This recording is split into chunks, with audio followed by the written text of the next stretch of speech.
Hello, hello, hello.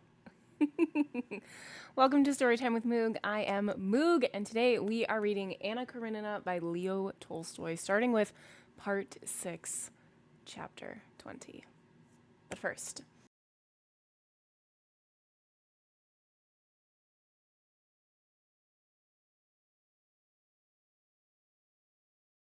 so I want to just go into Anna Karenina, not because I'm really excited about what's going on, but I want to go into Anna Karenina because I'm not excited about what's going on, because I just want to get through this part.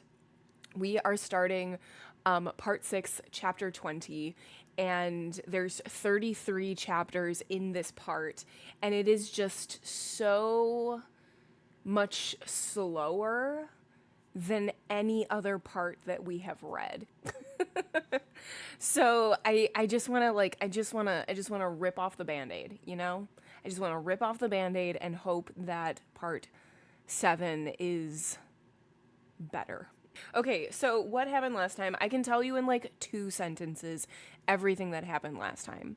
Last time, the boys were hunting. They all gathered around. Kitty, okay, well, I guess it's going to be more than 2 sentences. I'm making them very short sentences. Kitty and Levin were chatting about their relationship, as they do. And then Daria left and is now hanging out with Anna. That's everything that has happened in 20 chapters. Or in 19 chapters, rather. Okay. Part 6, Chapter 20.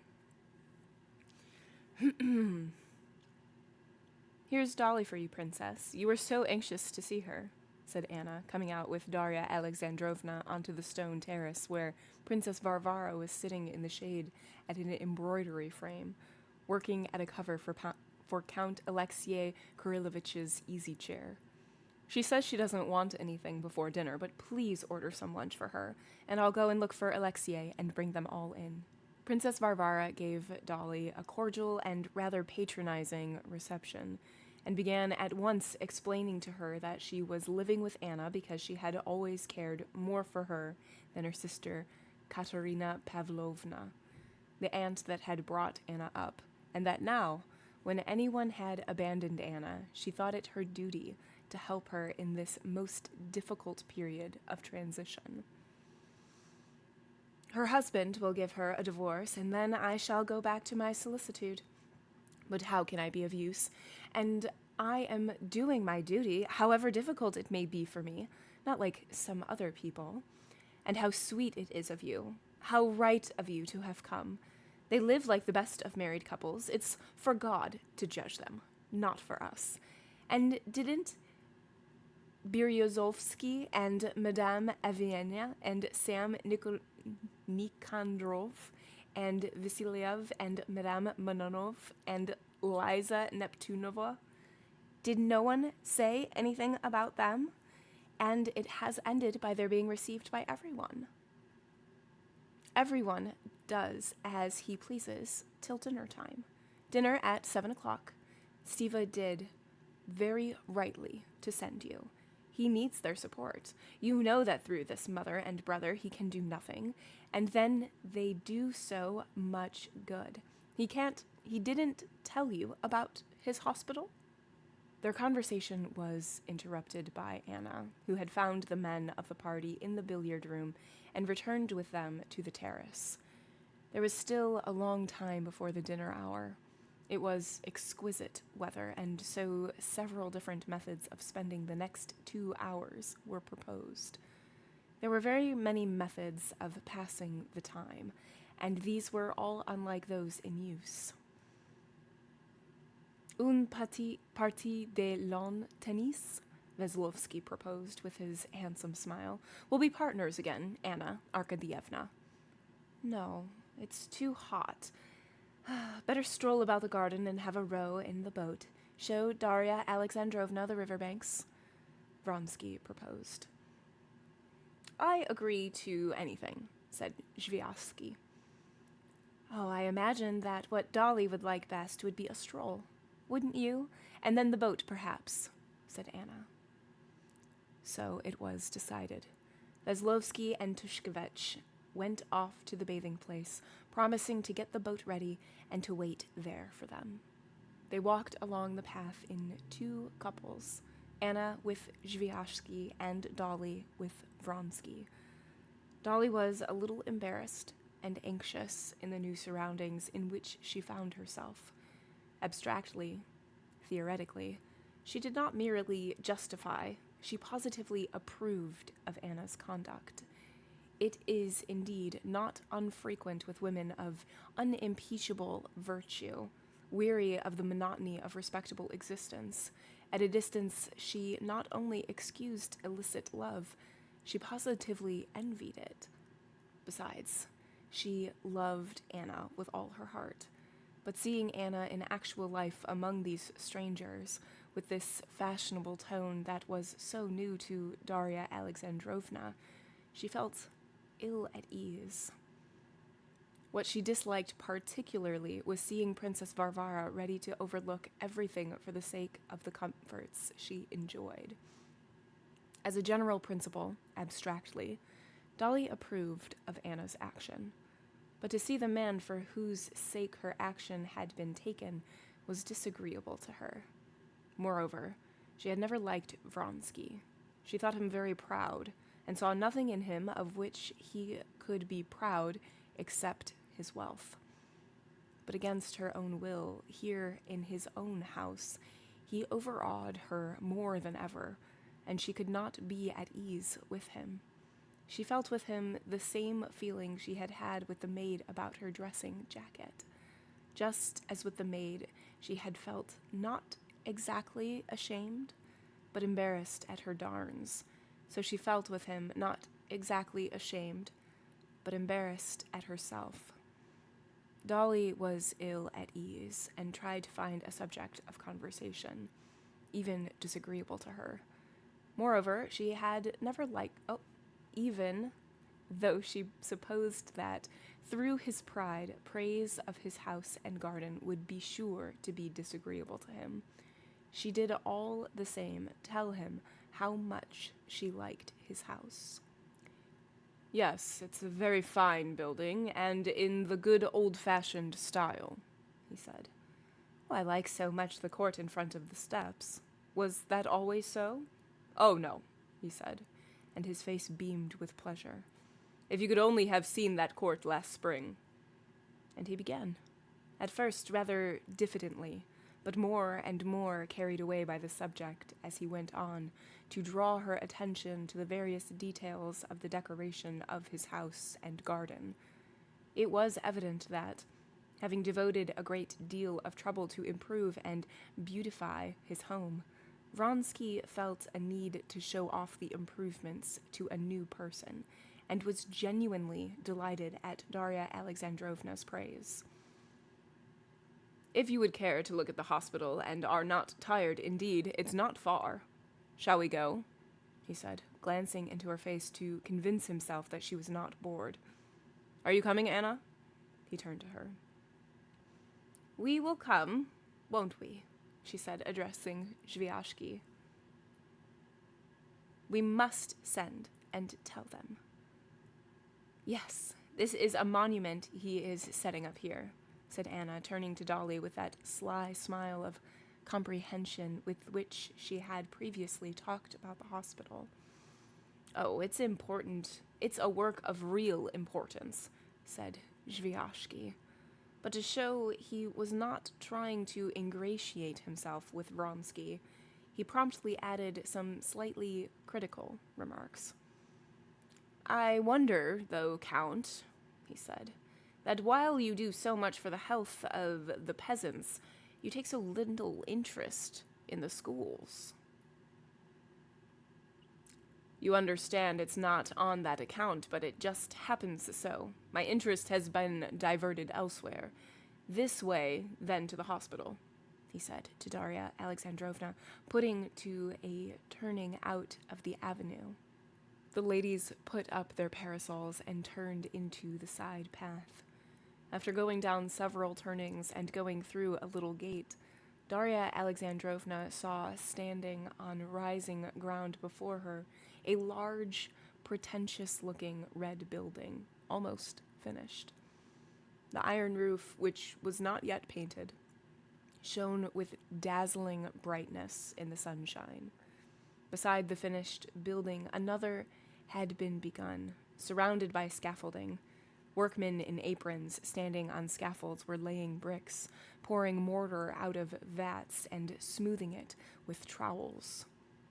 "How quickly work gets done with you," said Zviashki. "When I was here last time, the roof was not on." "By the autumn it will be all ready. Inside, almost everything is done," said Anna. "And what's this new building?" "That's the house for the doctor and the dispensary," answered Vronsky, seeing the architect in a short jacket coming towards him, and excusing himself to the ladies, he went to meet him. Going round a hole where the workmen were slacking lime, he stood still with the architect and began talking rather warmly. "The front is still too low," he said to Anna, who had asked what was the matter. "I said the foundation ought to be raised," said Anna. "Well, of course, it would have been much better, Anna Arkadyevna," said the architect. "But now it's too late." "Yes, I take a great interest in it," Anna answered Zviashki, who was expressing his surprise at her knowledge of architecture. "This new building ought to have been in harmony with the hospital. It was an afterthought and was begun without a plan." Vronsky, having finished his talk with the architect, joined the ladies and led them inside the hospital. Although they were still at work on the cornices outside and were painting on the ground floor, upstairs, almost all the rooms were finished. Going up the broad cast-iron staircase to the landing, they walked into the first large room. The walls were stuccoed to look like marble. The huge plate-glass windows were already in, only the parquet floor was not yet finished, and the carpenters, who were planing a block of it, left their work, taking off the bands that fastened their hair to greet the gentry. "This is the reception room," said Vronsky. "Here there will be a desk, tables and benches, and nothing more." "This way. Let us go in here. Don't go near the window," said Anna, trying the paint to see if it were dry. "Alexei, the paint's dry already," she added. From the reception room, they went into the corridor. Here, Vronsky showed them the mechanism for ventilation on a novel system. Then he showed them marble baths and beds with extraordinary springs. Then he showed them the wards, one after another: the storeroom, the linen room, then the heating stove of a new pattern, then the trolleys, which would make no noise as they carried everything needed along the corridors, and many other things. Zviashki, as a connoisseur in the latest mechanical improvements, appreciated everything fully. Dolly simply wondered at all she had not seen before, and, anxious to understand it all, made minute inquiries about everything, which gave Vronsky great satisfaction. "Yes, imagine that this will be the solitary example of a properly fitted hospital in Russia," said Zviashki. "And won't you have a lying-in ward?" "In a lying-in ward?" asked Dolly. "That's so much needed in the country. I have often..." In spite of his usual courtesy, Vronsky interrupted her. "This is not a lying-in home, but a hospital for the sick, and is intended for all diseases except infectious complaints," he said. "Ah, look at this." And he rolled up to Darya Alexandrovna an invalid chair that had just been ordered for the convalescents. "Look." He sat down in the chair and began moving it. "The patient can't walk, still too weak, perhaps, or something wrong with his legs, but he must have air, and he moves, rolls himself along." Darya Alexandrovna was interested by everything. She liked everything very much, but most of all, she liked Vronsky himself with his natural, simple-hearted eagerness. Yes, he's a very nice, good man, she thought several times, not hearing what he said, but looking at him and penetrating into his expression, while she mentally put herself in Anna's place. She liked him so much just now with his eager interest that she saw how Anna could be in love with him. End of chapter 20. Okay, chapter 20. We take a little field trip to the hospital that Vronsky is having built. And we're walking around and all of those things. And they have a wheelchair, which is like a newfangled thing. And he's just loves the novelty of it and the function of it and is showing it off as they're walking around. The construction is not complete. It will be by the fall. I don't remember what time we are right now. But the inside is mostly done, just like, getting things ready. And there is a building that was supposed to complement the hospital, but it was built after. So it's just a little not matching, and the quality is not as great either. And Anna is also super, super invested in this and, is talking to the architect like she knows, and she probably does, all of these architectural terms and timelines and things like that. Yeah, that's mostly what it was. It was a tour of the hospital, the incomplete hospital.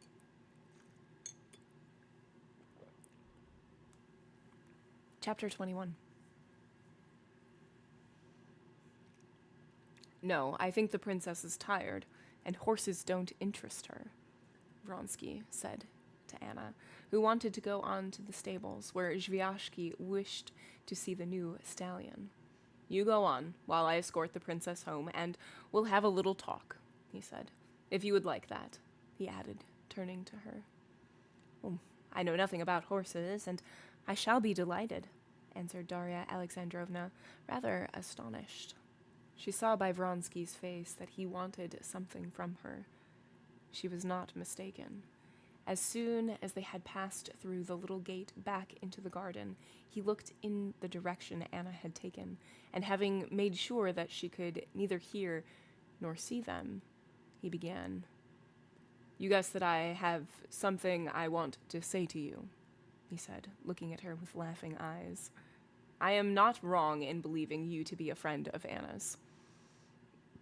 He took off his hat and, taking out his handkerchief, wiped his head, which was growing bald. Darya Alexandrovna made no answer, and merely stared at him with dismay. When she was left alone with him, she suddenly felt afraid. His laughing eyes and stern expression scared her. The most diverse suppositions as to what he was about to speak of to her flashed into her brain. He is going to beg me to come to stay with them with the children, and I shall have to refuse, or to create a set that will receive Anna in Moscow. Or isn't it Vasenka Veslovsky and his relation with Anna? Or perhaps about Kitty, that he feels he was to blame? All her conjectures were unpleasant, but she did not guess what he really wanted to talk about to her. You have so much influence with Anna. She is fond of you, he said. Do help me. Darya Alexandrovna looked with timid inquiry into his energetic face, which under the lime trees was continually being lighted up in patches by the sunshine, and then passing into complete shadow again. She waited for him to say more, but he walked in silence beside her, scratching with his cane in the gravel. You have come to see us, you, the only woman of Anna's former friends. I don't count Princess Varvara. But I know that you have done this not because you regard our position as normal, but because, understanding all the difficulty of the position, you still love her and want to be a help to her. Have I understood you rightly? He asked, looking round at her. Oh, yes, answered Darya Alexandrovna, putting down her sunshade. But no, he broke in, and unconsciously, oblivious of the awkward position into which he was putting his companion, he stopped abruptly, so that she had to stop short, too. No one feels more deeply and intensely than I do all the difficulty of Anna's position, and that you may well understand, if you do me the honor of supposing I have any heart. I am to blame for that position, and that is why I feel it. I understand, said Darya Alexandrovna, involuntarily admiring the sincerity and firmness with which he said this. But just because you feel yourself responsible, you exaggerate it, I am afraid, she said. Her position in the world is difficult. I can well understand. In the world, it is hell, he brought out quickly, frowning darkly. You can't imagine moral sufferings greater than what she went through in Petersburg in that fortnight, and I beg you to believe it. Yes, but here, so long as neither Anna nor you miss society— Society, he said contemptuously. How could I miss society? So far, and it may be so always, you are happy and at peace. I see in Anna that she is happy, perfectly happy. She has had time to tell me so much already, said Darya Alexandrovna, smiling. And involuntarily, as she said this, at the same moment, a doubt entered her mind whether Anna really were happy.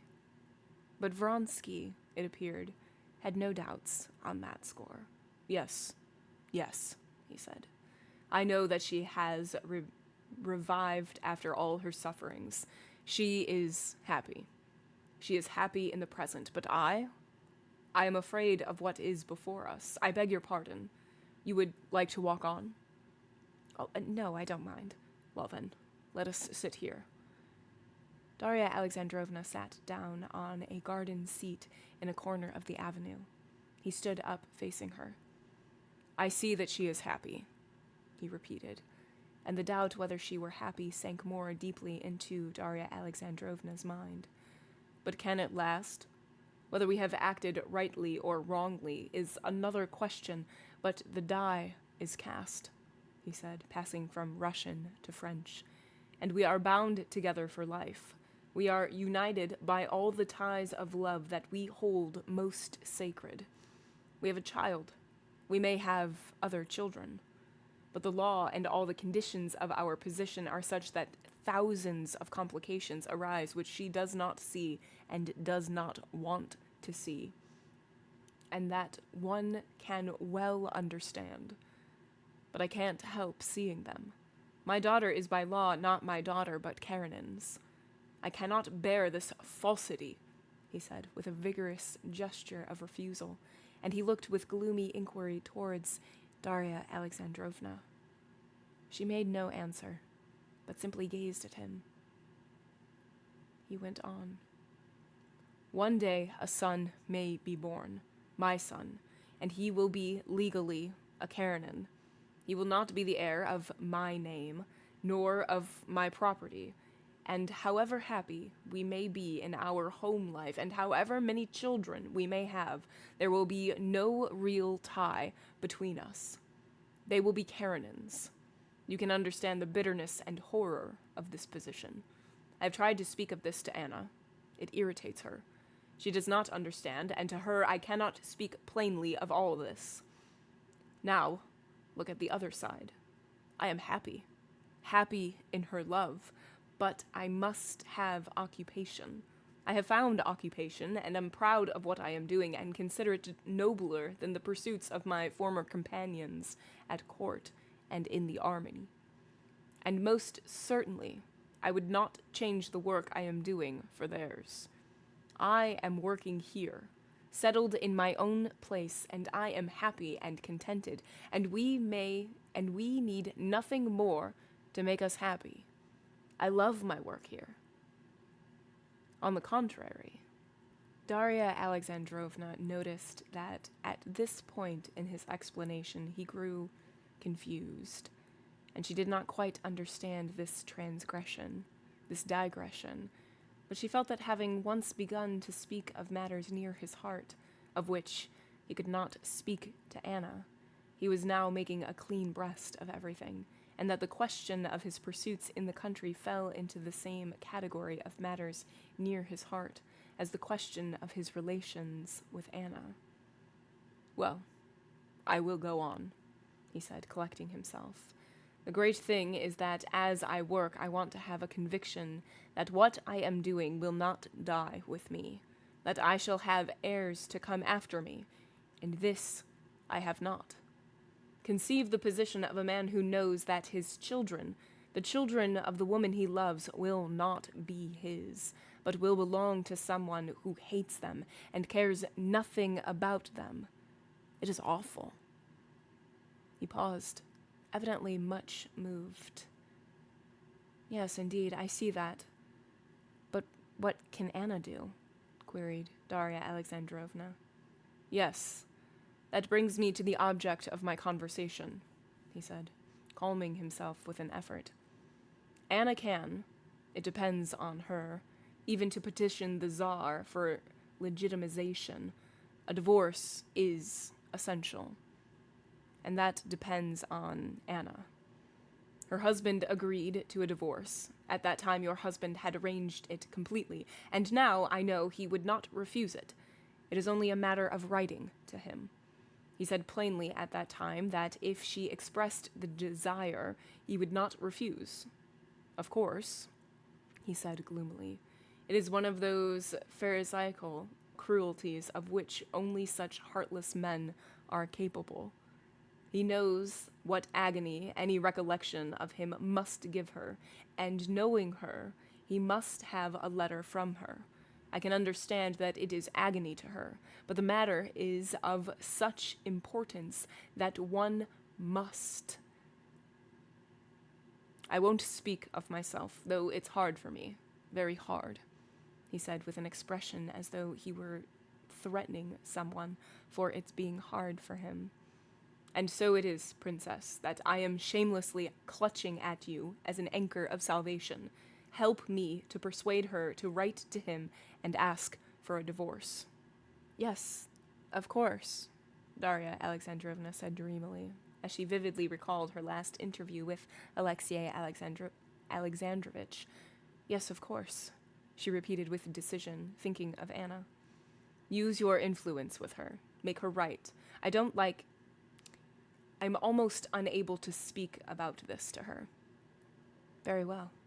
I will talk to her. But how is it she does not think of it herself?" said Darya Alexandrovna, and for some reason she suddenly at that point recalled Anna's strange new habit of half-closing her eyes. And she remembered that Anna drooped her eyelids just when the deeper questions of life were touched upon. Just as though she half-shut her eyes to her own life, so as not to see everything, thought Dolly. "Yes, indeed, for my own sake and for hers, I will talk to her," Dolly said in reply to his look of gratitude. They got up and walked to the house. End of chapter 21. All right, chapter 21. We are getting into some action. We're getting into some drama. We're getting into some good, wholesome, gossipy bits. So, after the tour of the hospital, Vronsky pulls aside very eloquently Darya Alexandrovna, saying that she doesn't like horses and she's looking a little tired, so he is going to walk back to the house with her. And on this walk, Vronsky basically asks for Darya to use her sway and connection with Anna, being like her only friend that has come to visit and is still in contact with her since the change in position that she has in society, to convince Anna to write to her husband for a divorce. Her husband has said that he would grant it for them before, and Vronsky just very much wants this because it's terrible on society for Anna. And also, he wants more kids. And if he's going to have a son, it won't legally be his son. It won't legally be Vronsky's heir. It will be Karenin's. So, he's begging without begging.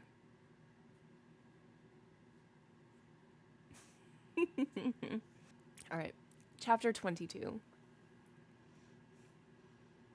When Anna found Dolly at home before her, she looked intently in her eyes, as though questioning her about the talk she had had with Vronsky, but she made no inquiry in words. "I believe it's dinner time," she said. "We've not seen each other at all yet. I am reckoning on the evening. Now I want to go and dress. I expect you do too. We all got splashed at the buildings." Dolly went to her room, and she felt amused. To change her dress was impossible, for she had already put on her best dress.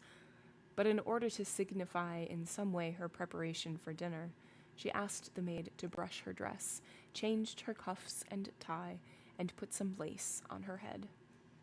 "This is all I can do," she said, with a smile to Anna, who came in to her in a third dress, again of extreme simplicity.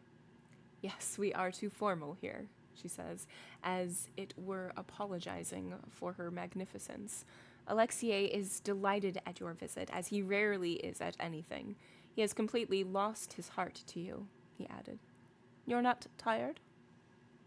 There was no time for talking about anything before dinner. Going into the drawing room, they found Princess Varvara already there, and the gentlemen of the party in black frock coats. The architect wore a swallow tailcoat. Vronsky presented the doctor and the steward to his guest. The architect he had already introduced to her at the hospital. A stout butler, resplendent with a smoothly shaven round chin and a starched white cravat, announced that dinner was ready, and the ladies got up. Vronsky asked Zviashki to take in Anna Arkadyevna, and himself offered his arm to Dolly. Veslovsky was before Tushkevich in offering his arm to Princess Varvara, so that Tushkevich, with the steward and the doctor, walked in alone. The dinner, the dining room, the service, the waiting at table, the wine, and the food were not simply in keeping with the general tone of modern luxury throughout all the house, but seemed even more sumptuous and modern. Darya Alexandrovna watched this luxury, which was novel to her, and as a good housekeeper used to managing a household, although she never dreamed of adapting anything she saw to her own household, as it was all in a style of luxury far above her own manner of living.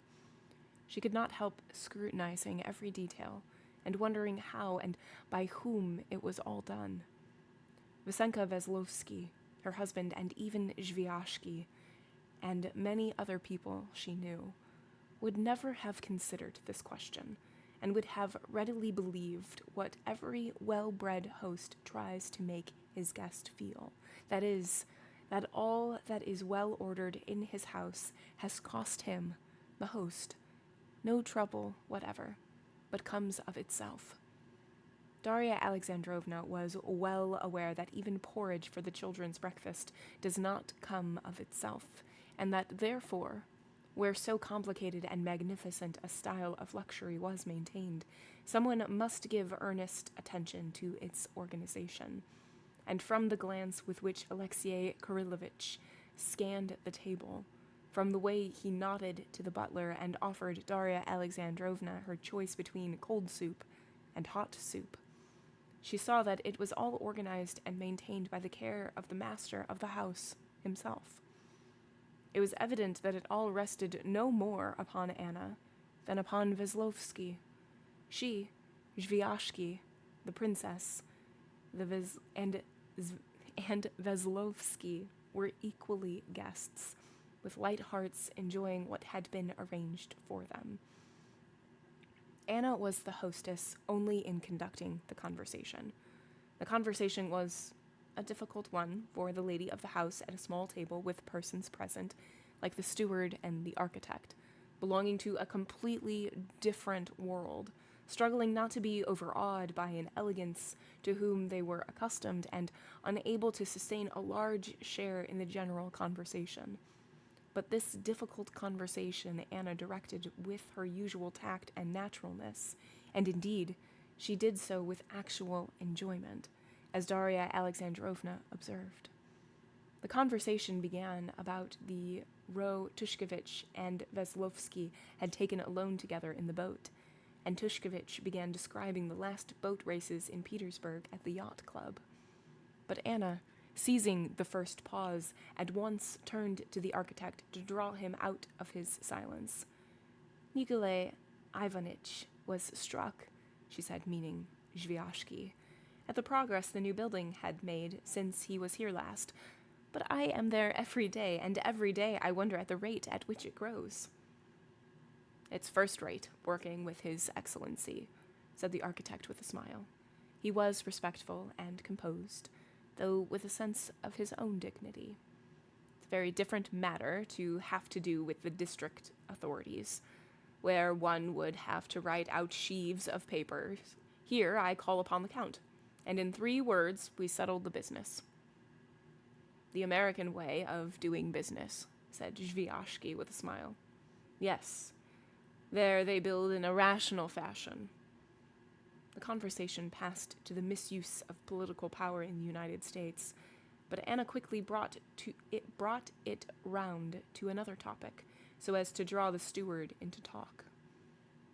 Have you ever seen a reaping machine? She asked, addressing Darya Alexandrovna. We had just ridden over to look at one when we met. It's the first time I ever saw one. How did they work? Asked Dolly. Exactly like little scissors. A plank and a lot of little scissors, like this. Anna took a knife and fork in her beautiful white hands covered with rings and began showing how the machine worked. It was clear that she saw nothing would be understood from her explanation, but aware that her talk was pleasant and her hands beautiful, she went on explaining. More like little penknives, Veslovsky said playfully, never taking his eyes off her. Anna gave a little perceptible smile, but made no answer. Isn't it true, Karl Fedorich, that it's just like little scissors? She said to the steward. Oh, ja, answered the German. Es ist ein ganz einfach Ding, said he, and he began to explain the construction of the machine. It's a pity it doesn't bind, too. I saw one at the Vienna exhibition which binds with a wire, said Zviashki. It would be more profitable in use. And the German, roused from his taciturnity, turned to Vronsky. Das last Schick. The German was just feeling in the pocket where were his pencil and the notebook he always wrote in, but recollecting that he was at a dinner and observing Vronsky's chilly glance, he checked himself. We expected to find you in the fields, Vasily Simonovich, she said to the doctor, a sickly-looking man. Have you been there? Well, I went there, but I had taken flight, the doctor answered with gloomy jocoseness. Then you've taken a good constitutional? Splendid. Well, and how was the old woman? I hope it's not typhus. Typhus it is not, but it's taking a bad turn. What a pity, said Anna, and having thus paid the dues of civility to her domestic circle, she turned to her own friends. It would be a hard task, though, to construct a machine from your description, Anna Arkadyevna, Zviashki said jestingly. Oh, no? Why so? Said Anna with a smile that betrayed that she knew there was something charming in her disquisition upon the machine that had been noticed by Zviashki. This new trait of girlish coquettishness made an unpleasant impression on Dolly. But Anna Arkadyevna's knowledge of architecture is marvelous, said Tushkevich. To be sure, I heard Anna Arkadyevna talking yesterday about plinths and damp courses, said Veslovsky. Have I got it right? There's nothing marvelous about it when one sees and hears so much of it, said Anna. But I dare say you don't even know what houses are made of. Darya Alexandrovna saw that Anna disliked the tone of raillery that existed between her and Veslovsky, but fell in with it against her will. Vronsky acted in this matter quite differently from Levin. He obviously attached no significance to Veslovsky's chattering. On the contrary, he encouraged his jests. Come now, tell us, Veslovsky, how are the stones held together? By cement, of course. Bravo! And what is cement? Oh, some sort of paste? No, putty, said Veslovsky, raising a general laugh. The company at dinner, with the exception of the doctor, the architect, and the steward, who remained plunged in gloomy silence, kept up a conversation that never paused, glancing off one subject, fastening on another, and at times stinging one or the other to the quick. Once Darya Alexandrovna felt wounded to the quick and got so hot that she positively flushed and wondered afterwards whether she had said anything extreme or unpleasant. Zviashki began talking of Levin, describing his strange view that machinery is simply pernicious in its effects on Russian or agriculture. I have not the pleasure of knowing this, Levin, Vronsky said, smiling. But most likely he has never seen the machines he condemns. Or, if he has seen and tried any, it must have been after an odd fashion, some Russian imitation, not a machine from abroad. What sort of views can anyone have on such a subject? Turkish views, in general, Veslovsky said, turning to Anna with a smile. Oh, I can't defend his opinions, Darya Alexandrovna said, firing up. But I can say that he's a highly cultivated man, and if he were here, he would know very well how to answer you, though I am not capable of doing so. I like him extremely, and we are great friends, Zviashki said, smiling good-naturedly. He maintains, for instance, that district councils and arbitration boards are all of no use, and he is unwilling to take part in anything. It's our Russian apathy, said Vronsky, pouring water from an iced decanter into a delicate glass on a high stem. We've no sense of the duties our privilege impose upon us, and so we refuse to recognize these duties. I know no man more strict in the performance of his duties, said Darya Alexandrovna, irritated by Vronsky's tone of superiority. For my part, pursued Vronsky, who was evidently for some reason or other keenly affected by this conversation, such as I am, on the contrary, extremely grateful for the honor they have done me, thanks to Nikolai Ivanitch, he indicated Zviashki, in electing me a justice of the peace. I consider that for me the duty of being present at the session, of judging some peasant's quarrel about a horse, is as important as anything I can do, and I shall regard it as an honor if they elect me for the district council. It's only in that way I can pay for the advantages I enjoy as a landowner. Unluckily, they don't understand the weight that the big landowners ought to have in the state. It was strange to Darya Alexandrovna to hear how serenely confident he was of being right at his own table. She thought how Levin, who believed the opposite, was just as positive in his own opinions at his own table. But she loved Levin, and so she was on his side. So we can reckon upon you, Count, for the coming elections? Said Zviashki. But you must come a little beforehand, so as to be on the spot of the 8th, if you would do me the honor to stop with me. I rather agree with your beau-frère, said Anna, though not quite on the same ground as he, she added with a smile. I'm afraid that we have too many of these public duties in these latter days, just as in old days there were so many government functionaries that one had to call in a functionary for every single thing. So now everyone's doing some sort of public duty. Alexei has been here now 6 months, and he's a member, I do believe, of 5 or 6 different public bodies. The whole time will be wasted on it. And I'm afraid that with such a multiplicity of these bodies, they'll end in being a mere form. How many are you a member of, Nikolai Ivanitch? She turned to Zviashki. Over 20, I fashion. Anna spoke lightly, but irritation could be discerned in her tone. Darya Alexandrovna, watching Anna and Vronsky attentively, detected it instantly. She noticed, too, that as she spoke, Vronsky's face had immediately taken a serious and obstinate expression.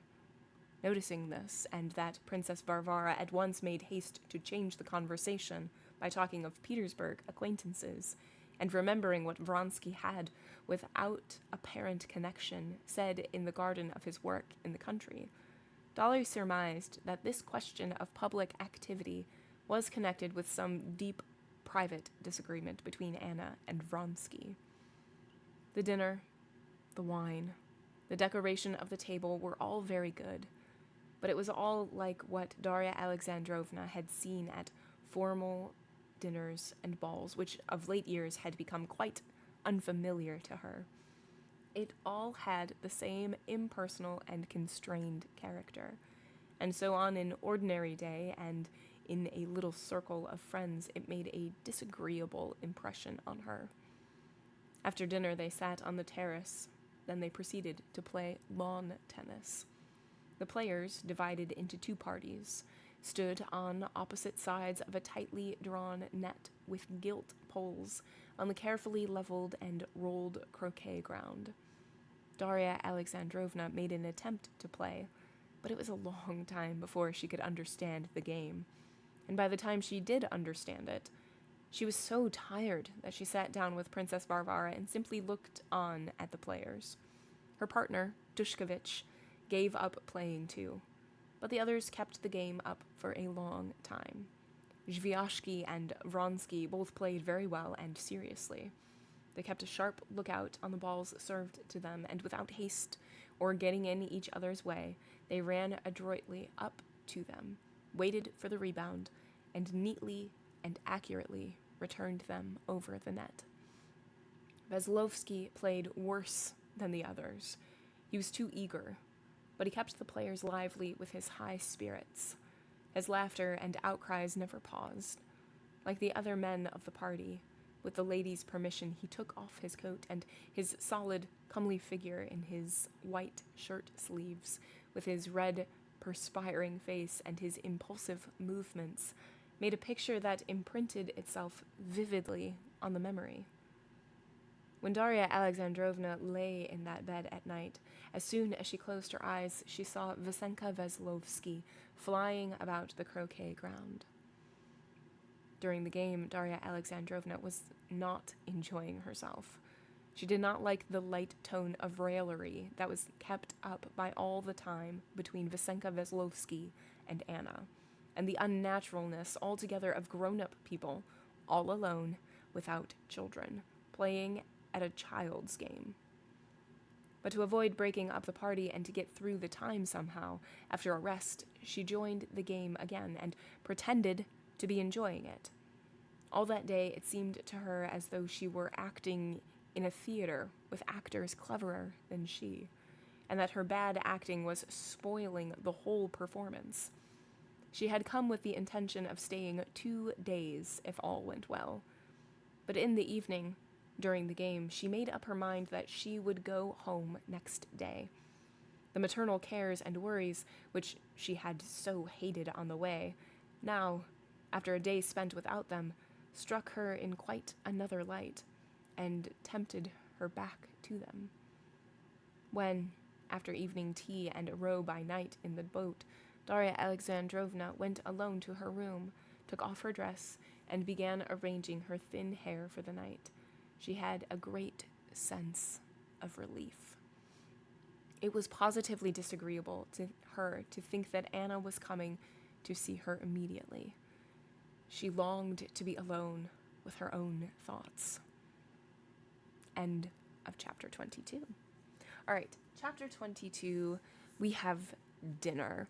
And the dinner guests include pretty much everybody that we've seen today. It includes the head architect, it includes the steward, it includes Princess Varvara, everybody is here. And like at previous dinners, we are getting a look into, what is deemed by society as polite conversation by first taking care of, like, including your immediate circle in conversation and getting that going, and then being able to talk with your friends, which I think is interesting, that is stated. I don't know if that's necessarily true now, like if that's like the proper way to do things, is to first talk with like your most immediate people that you see all the time, I guess, and then to talk to your friends. I don't really know. I'm not in very many social situations. That might be the case. I have no idea. But the conversation does go through the what is that machine called?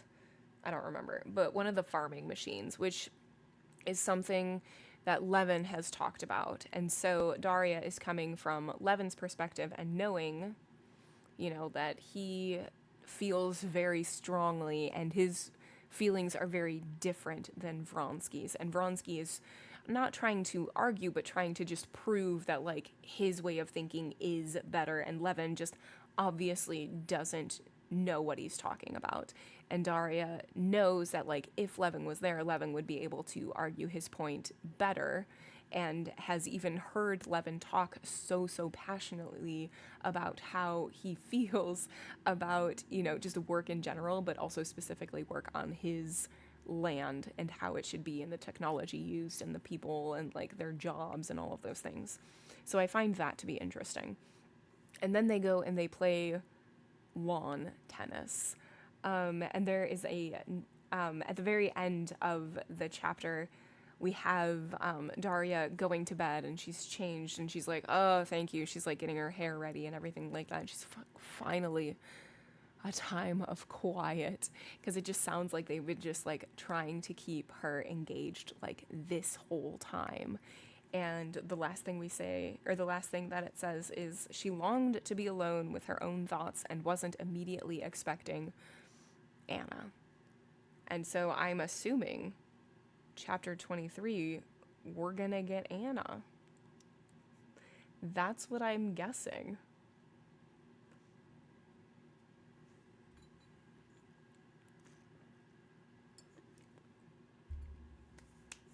Chapter 23.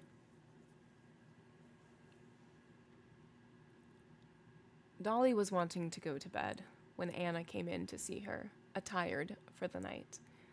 In the course of the day, Anna had several times begun to speak of matters near her heart, and every time, after a few words, she had stopped. Afterwards, by ourselves, we'll talk about everything. I've got so much I want to tell you, she said. Now, they were by themselves, and Anna did not know what to talk about. She sat in the window looking at Dolly and going over in her own mind all the stores of intimate talk which had seemed so inexhaustible beforehand. And she found nothing. At that moment, it seemed to her that everything had been said already. Well, what of Kitty? She said with a heavy sigh, looking penitently at Dolly. Tell me the truth, Dolly. Isn't she angry with me? Angry?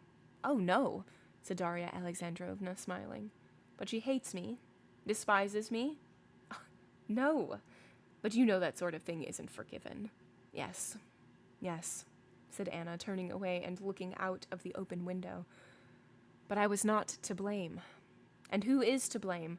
What's the meaning of being to blame? Could it have been otherwise? What do you think? Could it possibly have happened that you didn't become the wife of Stiva? Really, I don't know. But this is what I want you to tell me. Yes, but we've not finished about Kitty. Is she happy? He's a very nice man, they say. He's much more than very nice. I don't know a better man. Oh, how glad I am. I'm so glad.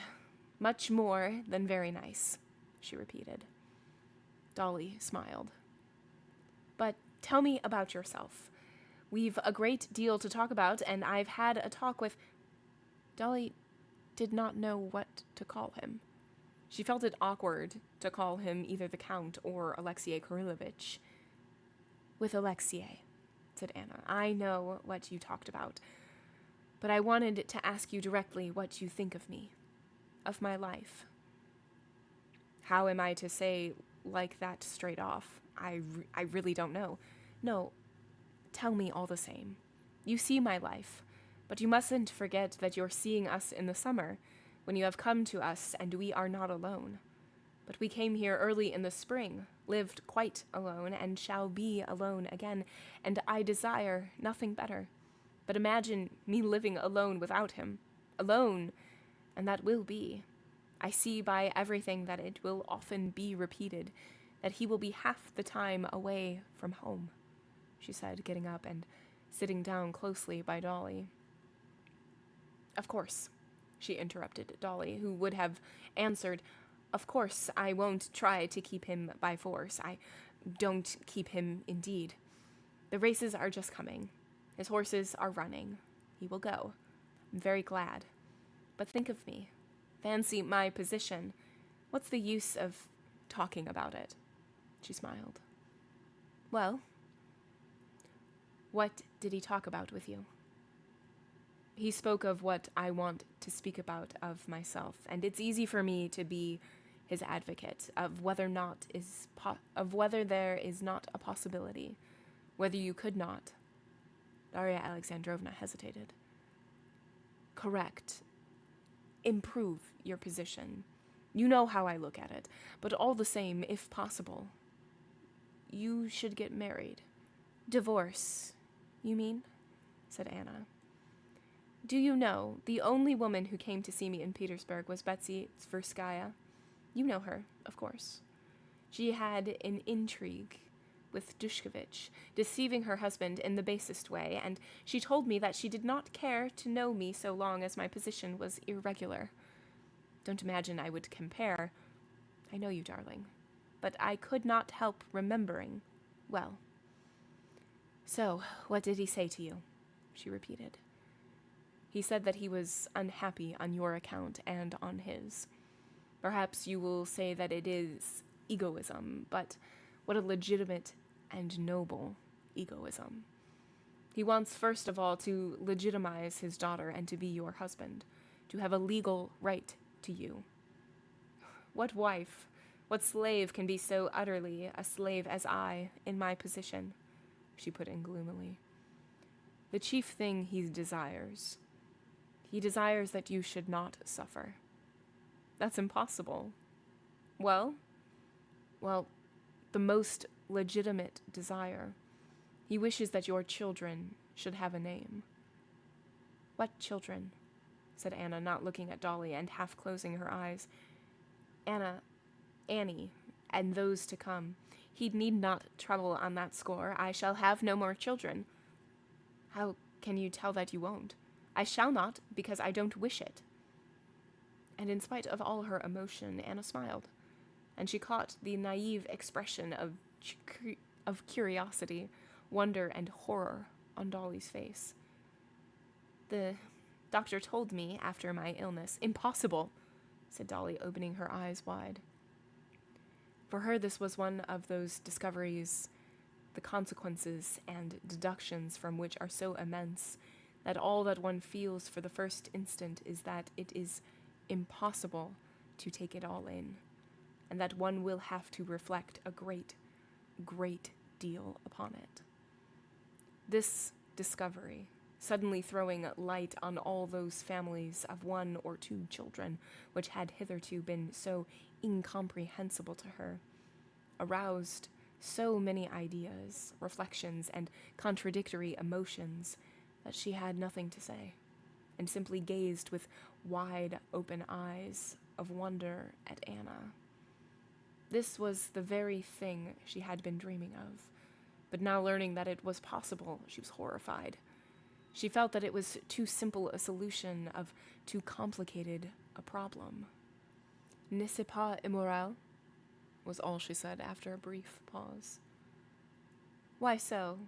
Think I have a choice between two alternatives, either to be with child that is an invalid, or to be the friend and companion of my husband, practically my husband, Anna said in a tone intentionally superficial and frivolous. Yes, yes, said Darya Alexandrovna, hearing the very arguments she had used to herself and not finding the same force in them as before. For you, for other people, said Anna, as though divining her thoughts. There may be reasons to hesitate, but for me, you must consider I am not his wife. He loves me as long as he loves me, and how am I to keep his love? Not like this. She moved her white hands in a curve above her waist with extraordinary rapidity, as happens during moments of excitement.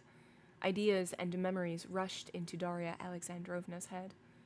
I, she thought, did not keep my attraction for Stiva. He left me for others, and the first woman for whom he betrayed me did not keep him by being always pretty and lively. He deserted her and took another. And can Anna attract and keep Count Vronsky in that way, if that is what he looks for? He will find dresses and manners still more attractive and charming. And however white and beautiful her bare arms are, however beautiful her full figure and her eager face under her black curls, he will find something better still, just as my disgusting, pitiful, and charming husband does. Dolly made no answer. She merely sighed. Anna noticed this sigh, indicating dissent, and she went on. In her armory, she had other arguments so strong that no answer could be made of them. Do you say that it's not right? But you must consider, she went on. You forget my position. How can I desire children?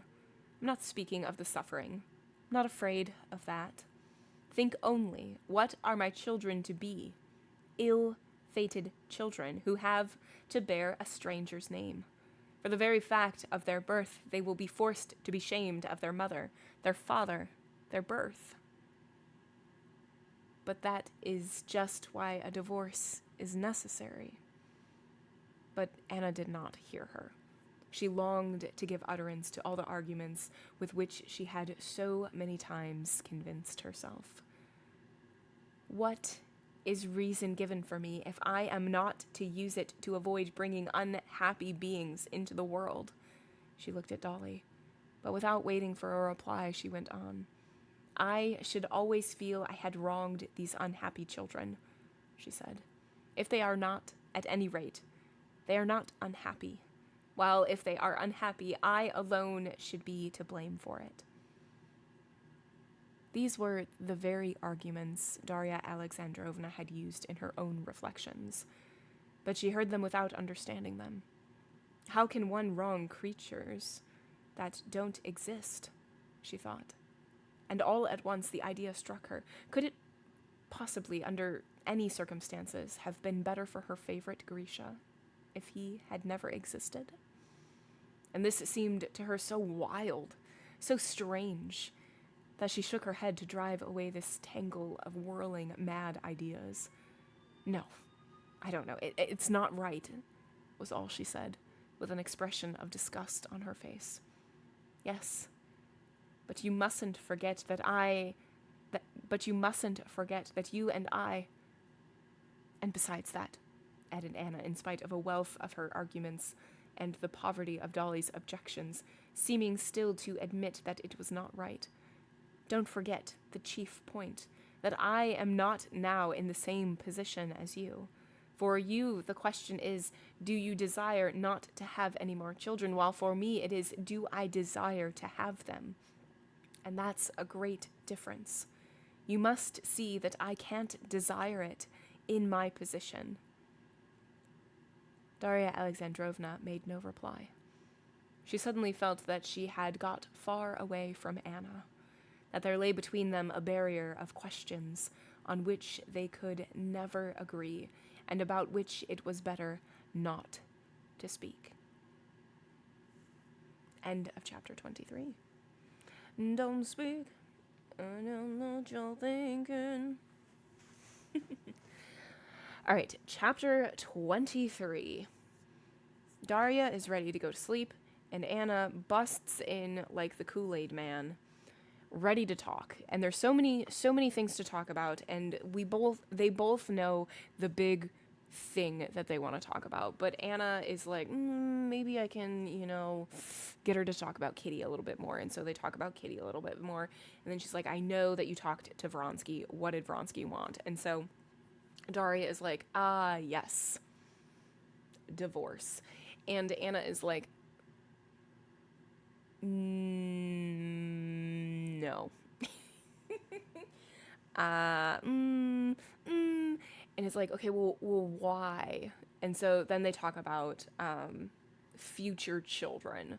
And Anna points out towards the end of the argument that they are no longer in the same position that they used to be, where the question would have been the same. But now, because of Anna's current position, her question is more to have more kids. Like, do I desire to have more kids?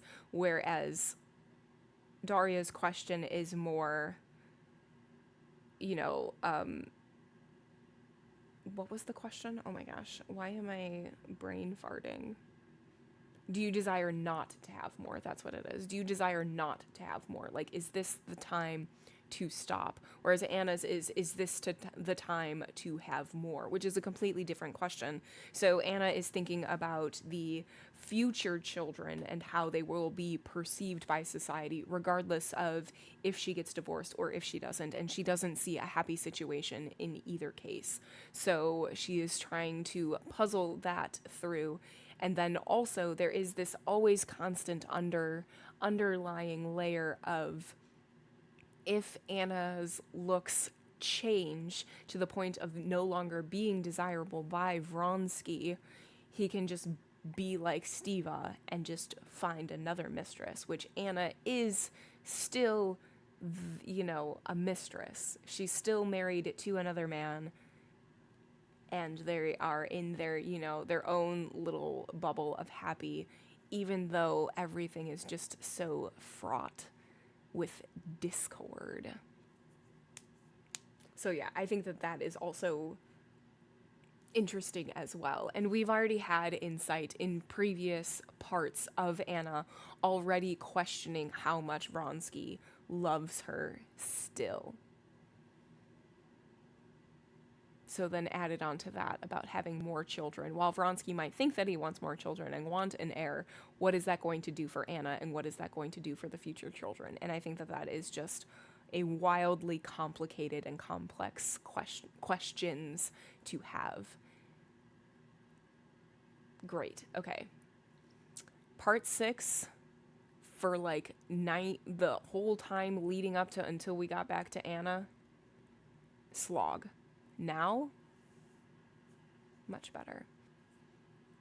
All right. Chapter 24.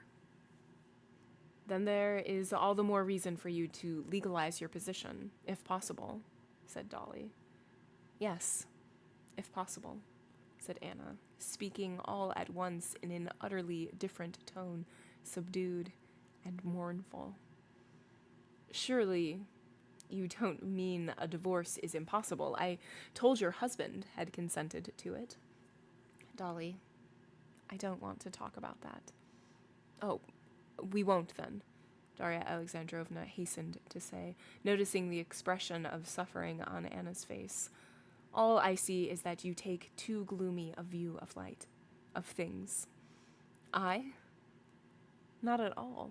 I'm always bright and happy. You see, je fais des passions. Veslovsky, yes. To tell the truth, I don't like Veslovsky's tone, said Darya Alexandrovna, anxious to change the subject. Oh, that's nonsense. It amuses Alexei, and that's all. But he's a boy, and quite under my control. You know, I turn him as I please. It's just as it might be with your Grisha. Dolly, she suddenly changed the subject. You say I take too gloomy a view of things? You can't understand. It's too awful. I try not to take any view of it at all. But I think you ought to. You ought to do all you can. But what can I do? Nothing. You tell me to marry Alexei and say I don't think about it. I don't think about it, she repeated, and a flush rose into her face. She got up, straightening her chest, and sighed heavily. With her light step, she began pacing up and down the room, stopping now and then. I don't think of it.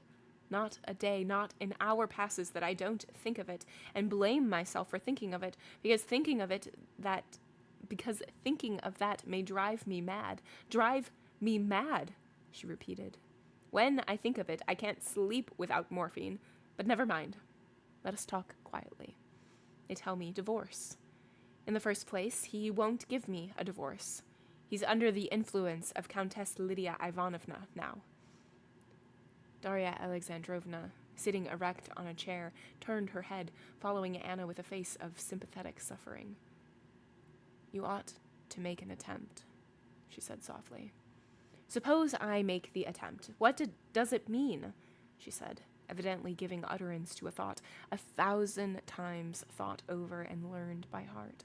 It means that I, hating him, but still recognizing that I have wronged him, and I consider him magnanimous, that I humiliate myself to write to him. Well, suppose I make the effort. I do it. Either I receive a humiliating refusal or consent. Well, I have received his consent, say. Anna was at that moment at the furthest end of the room, and she stopped there, doing something to the curtain at the window. I receive his consent, but my son, they won't give him up to me. He will grow up despising me, with his father, whom I've abandoned. Do you see? I love, equally, I think, but both more than myself, two creatures, Siroiza and Alexei. She came out into the middle of the room and stood facing Dolly, with her arms pressed tightly across her chest. In her white dressing gown, her figure seemed more than usually grand and broad. She bent her head and, with shining, wet eyes, looked from under her brows at Dolly, a thin, little pitiful figure in her patched dressing jacket and nightcap, shaking all over with emotion.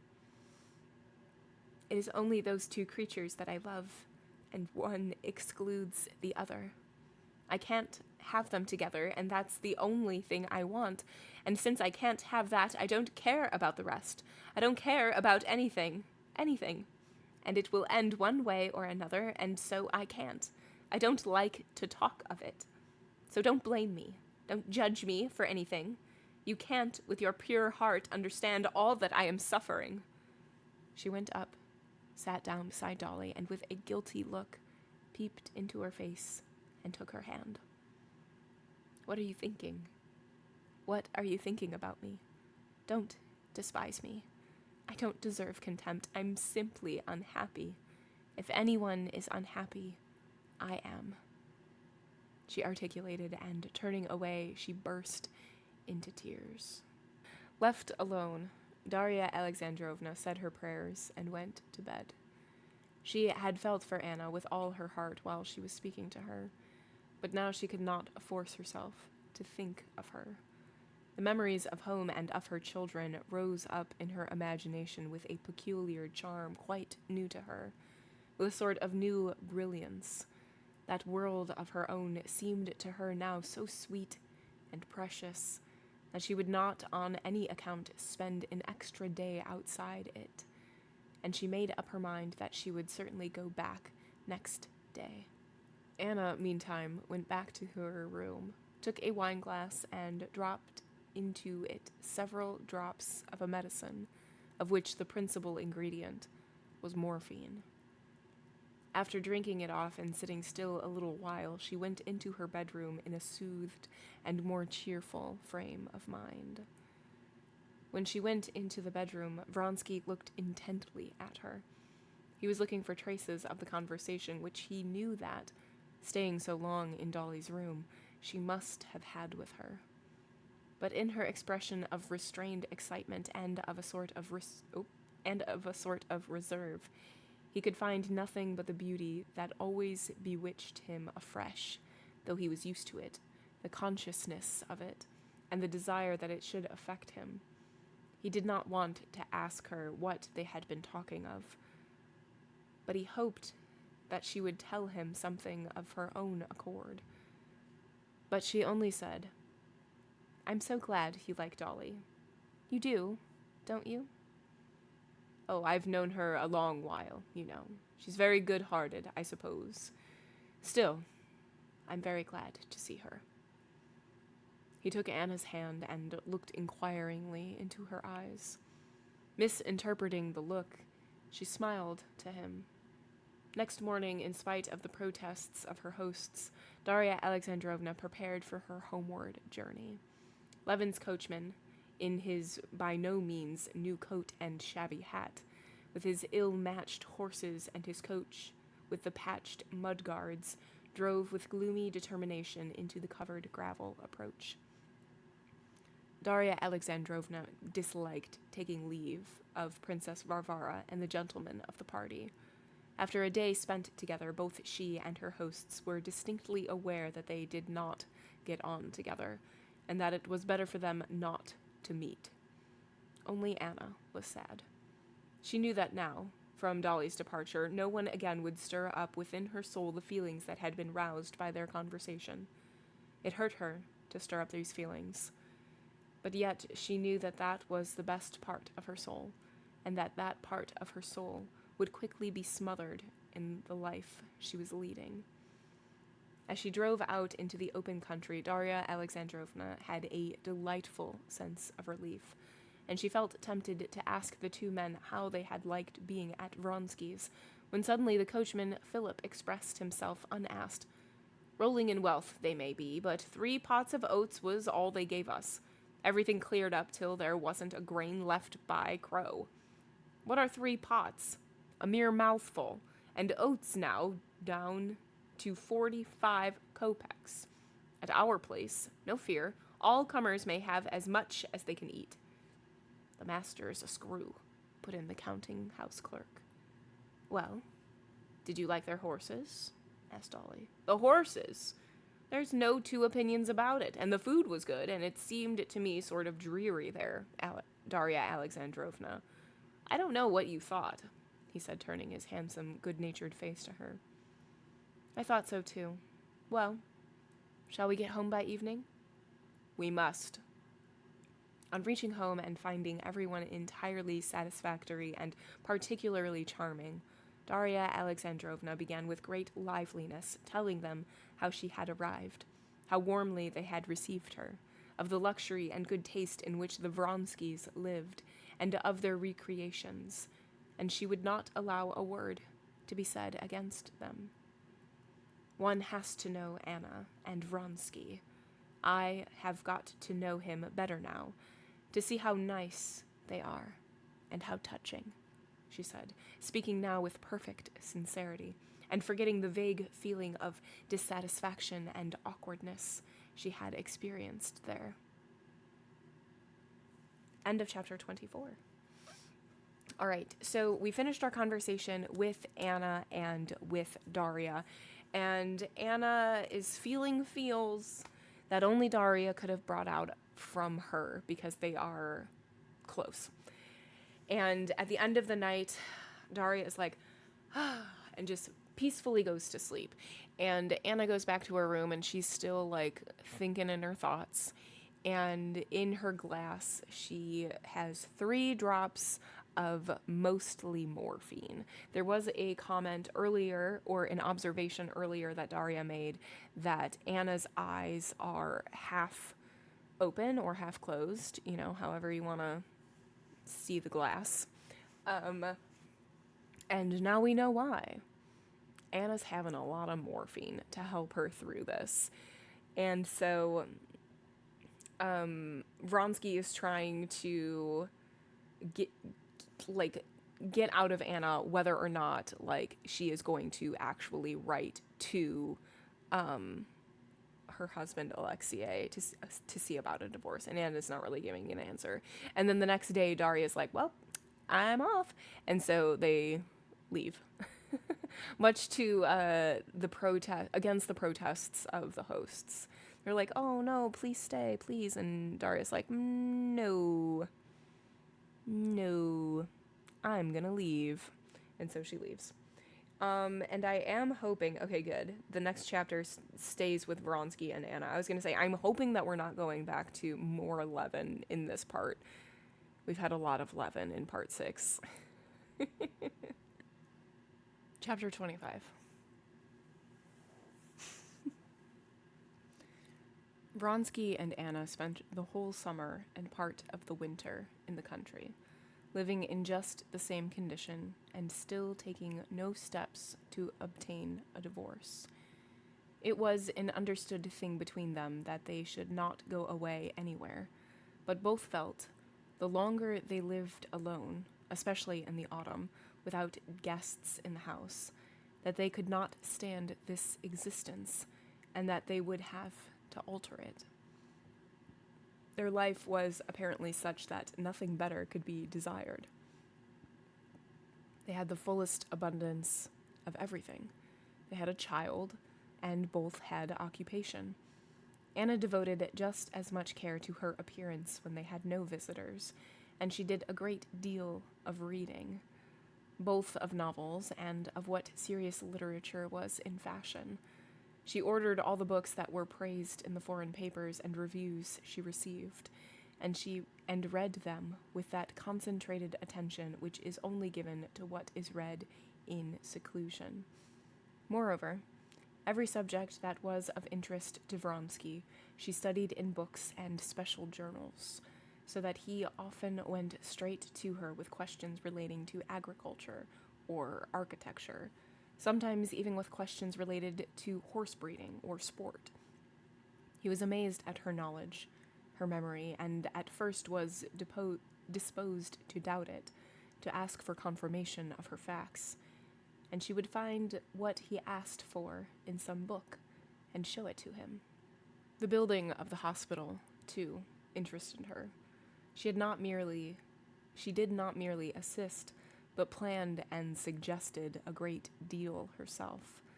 But her chief thought was still of herself, how far she was dear to Vronsky, how far she could make up to him for all he had given up. Vronsky appreciated this desire not only to please, but to serve him, which had become the sole aim of her existence, but at the same time he wearied of the loving snares in which he tried to hold him fast. As time went on, and he saw himself more and more often held fast in these snares, he had an ever-growing desire, not so much to escape from them, as to try whether they hindered his freedom.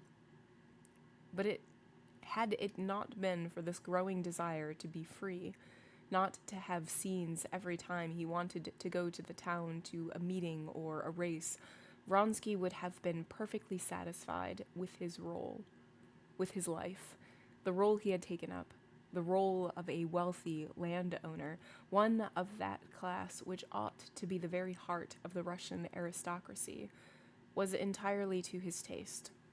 And now, after spending 6 months in that character, he derived even greater satisfaction from it, and his management of his estate, which occupied and absorbed him more and more, was most successful.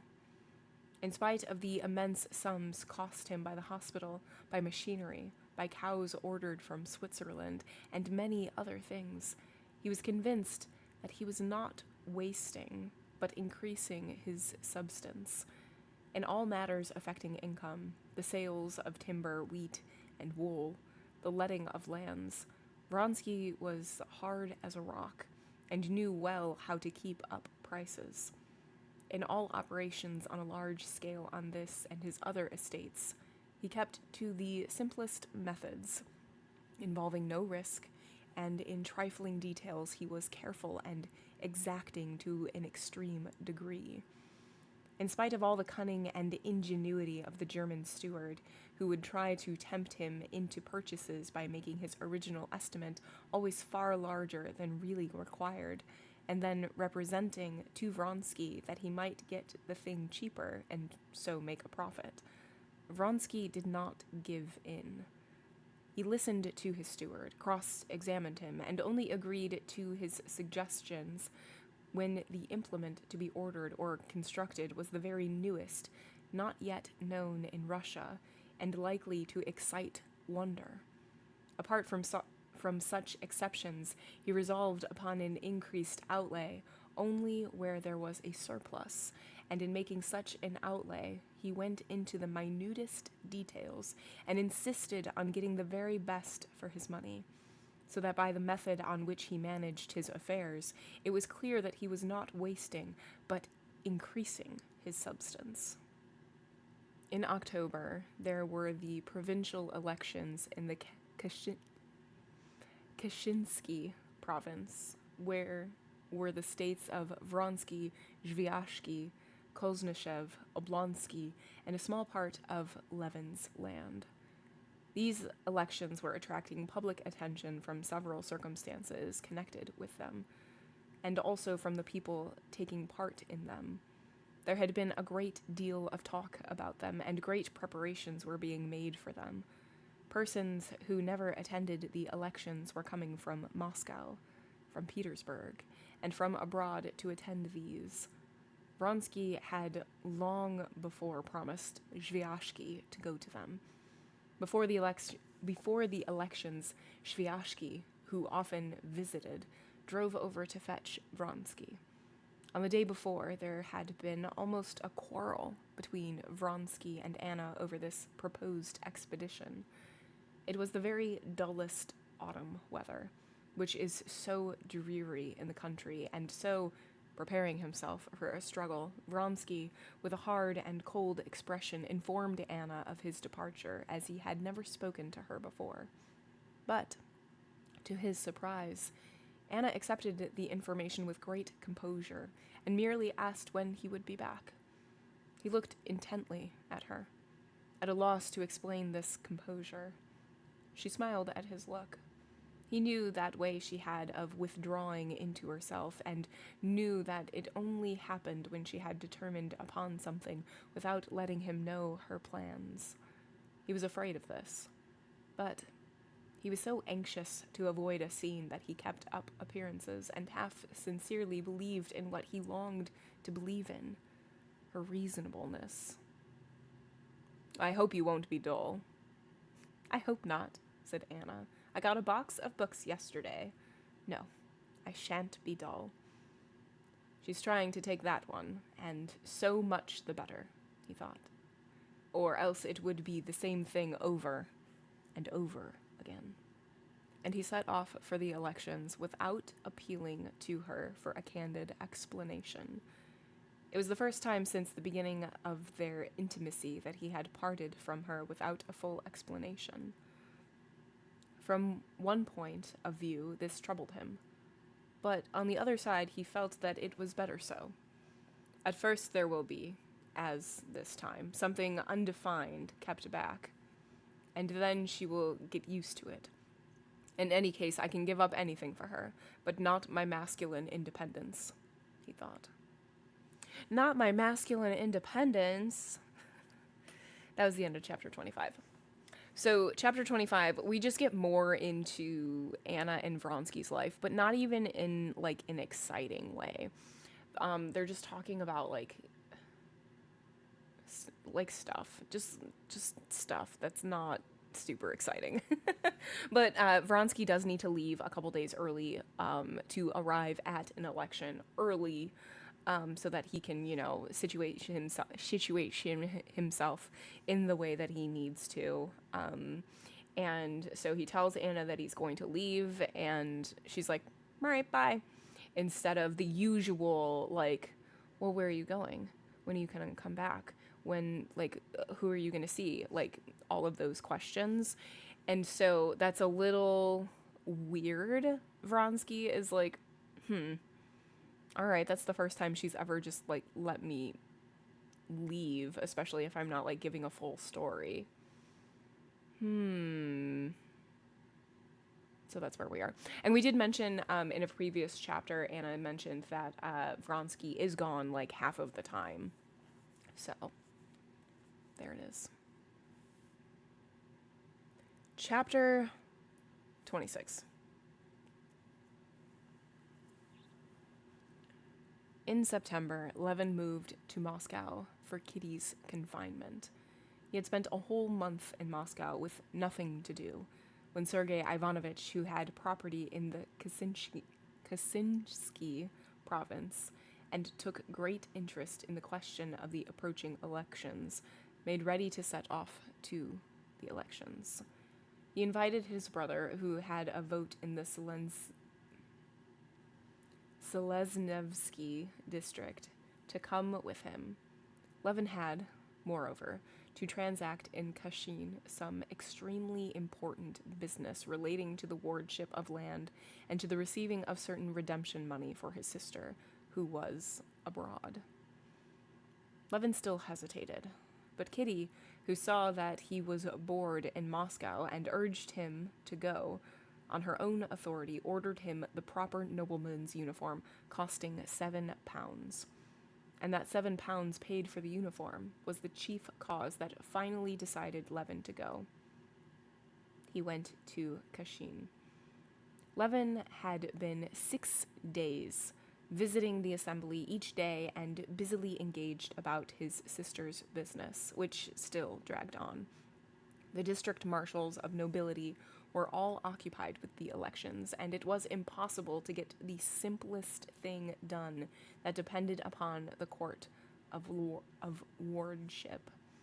The other matter, the payment of the sums due, was met, too, by difficulties.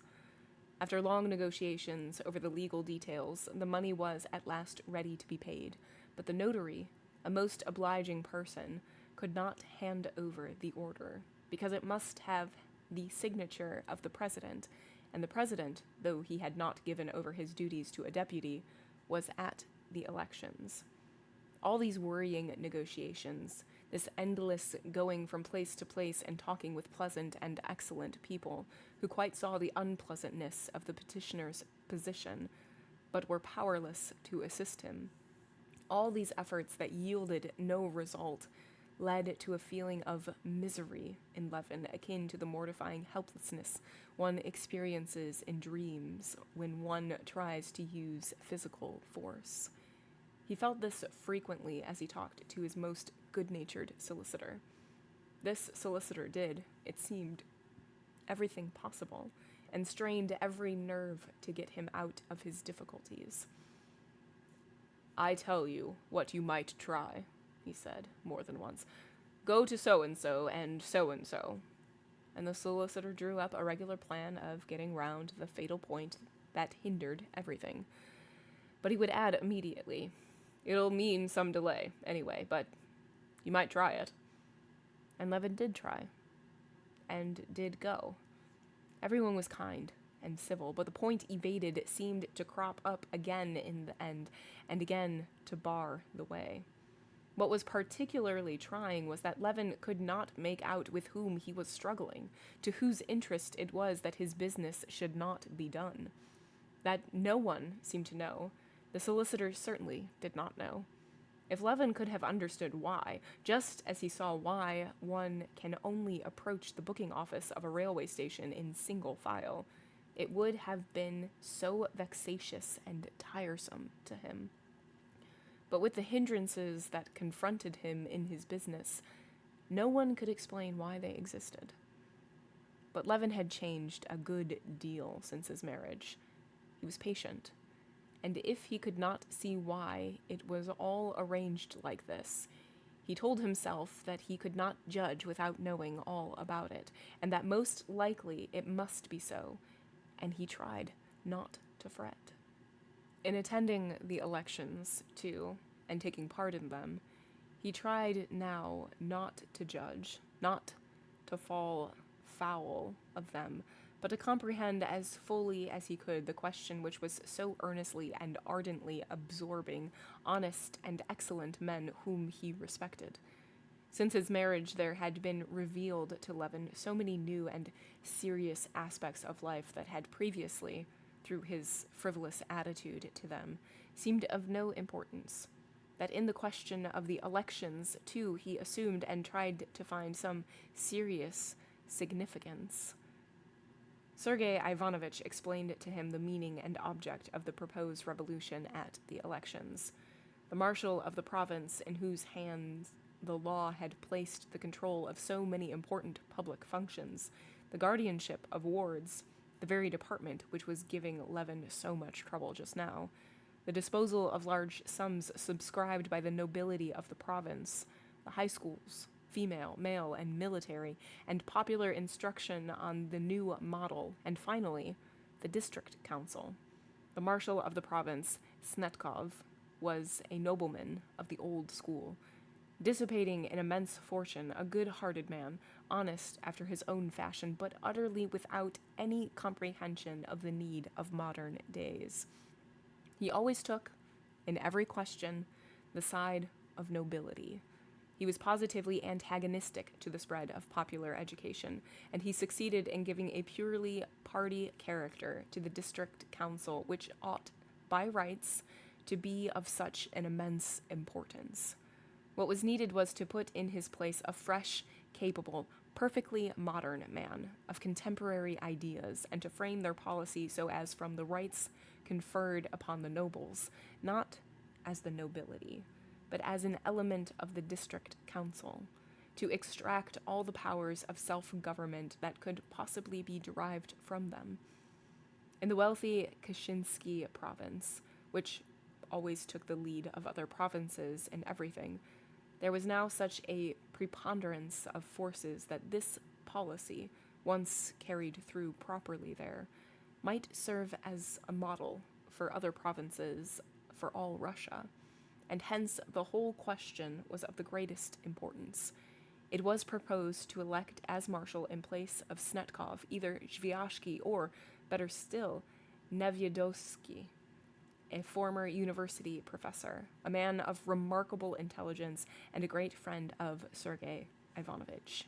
The meeting was opened by the governor, who made a speech to the nobles, urging them to elect the public functionaries, not from regard for persons, but for the service and welfare of their fatherland, and hoping that the honorable nobility of the Kashinsky province would, as at all former elections, hold their duty as sacred and vindicate the exalted confidence of the monarch.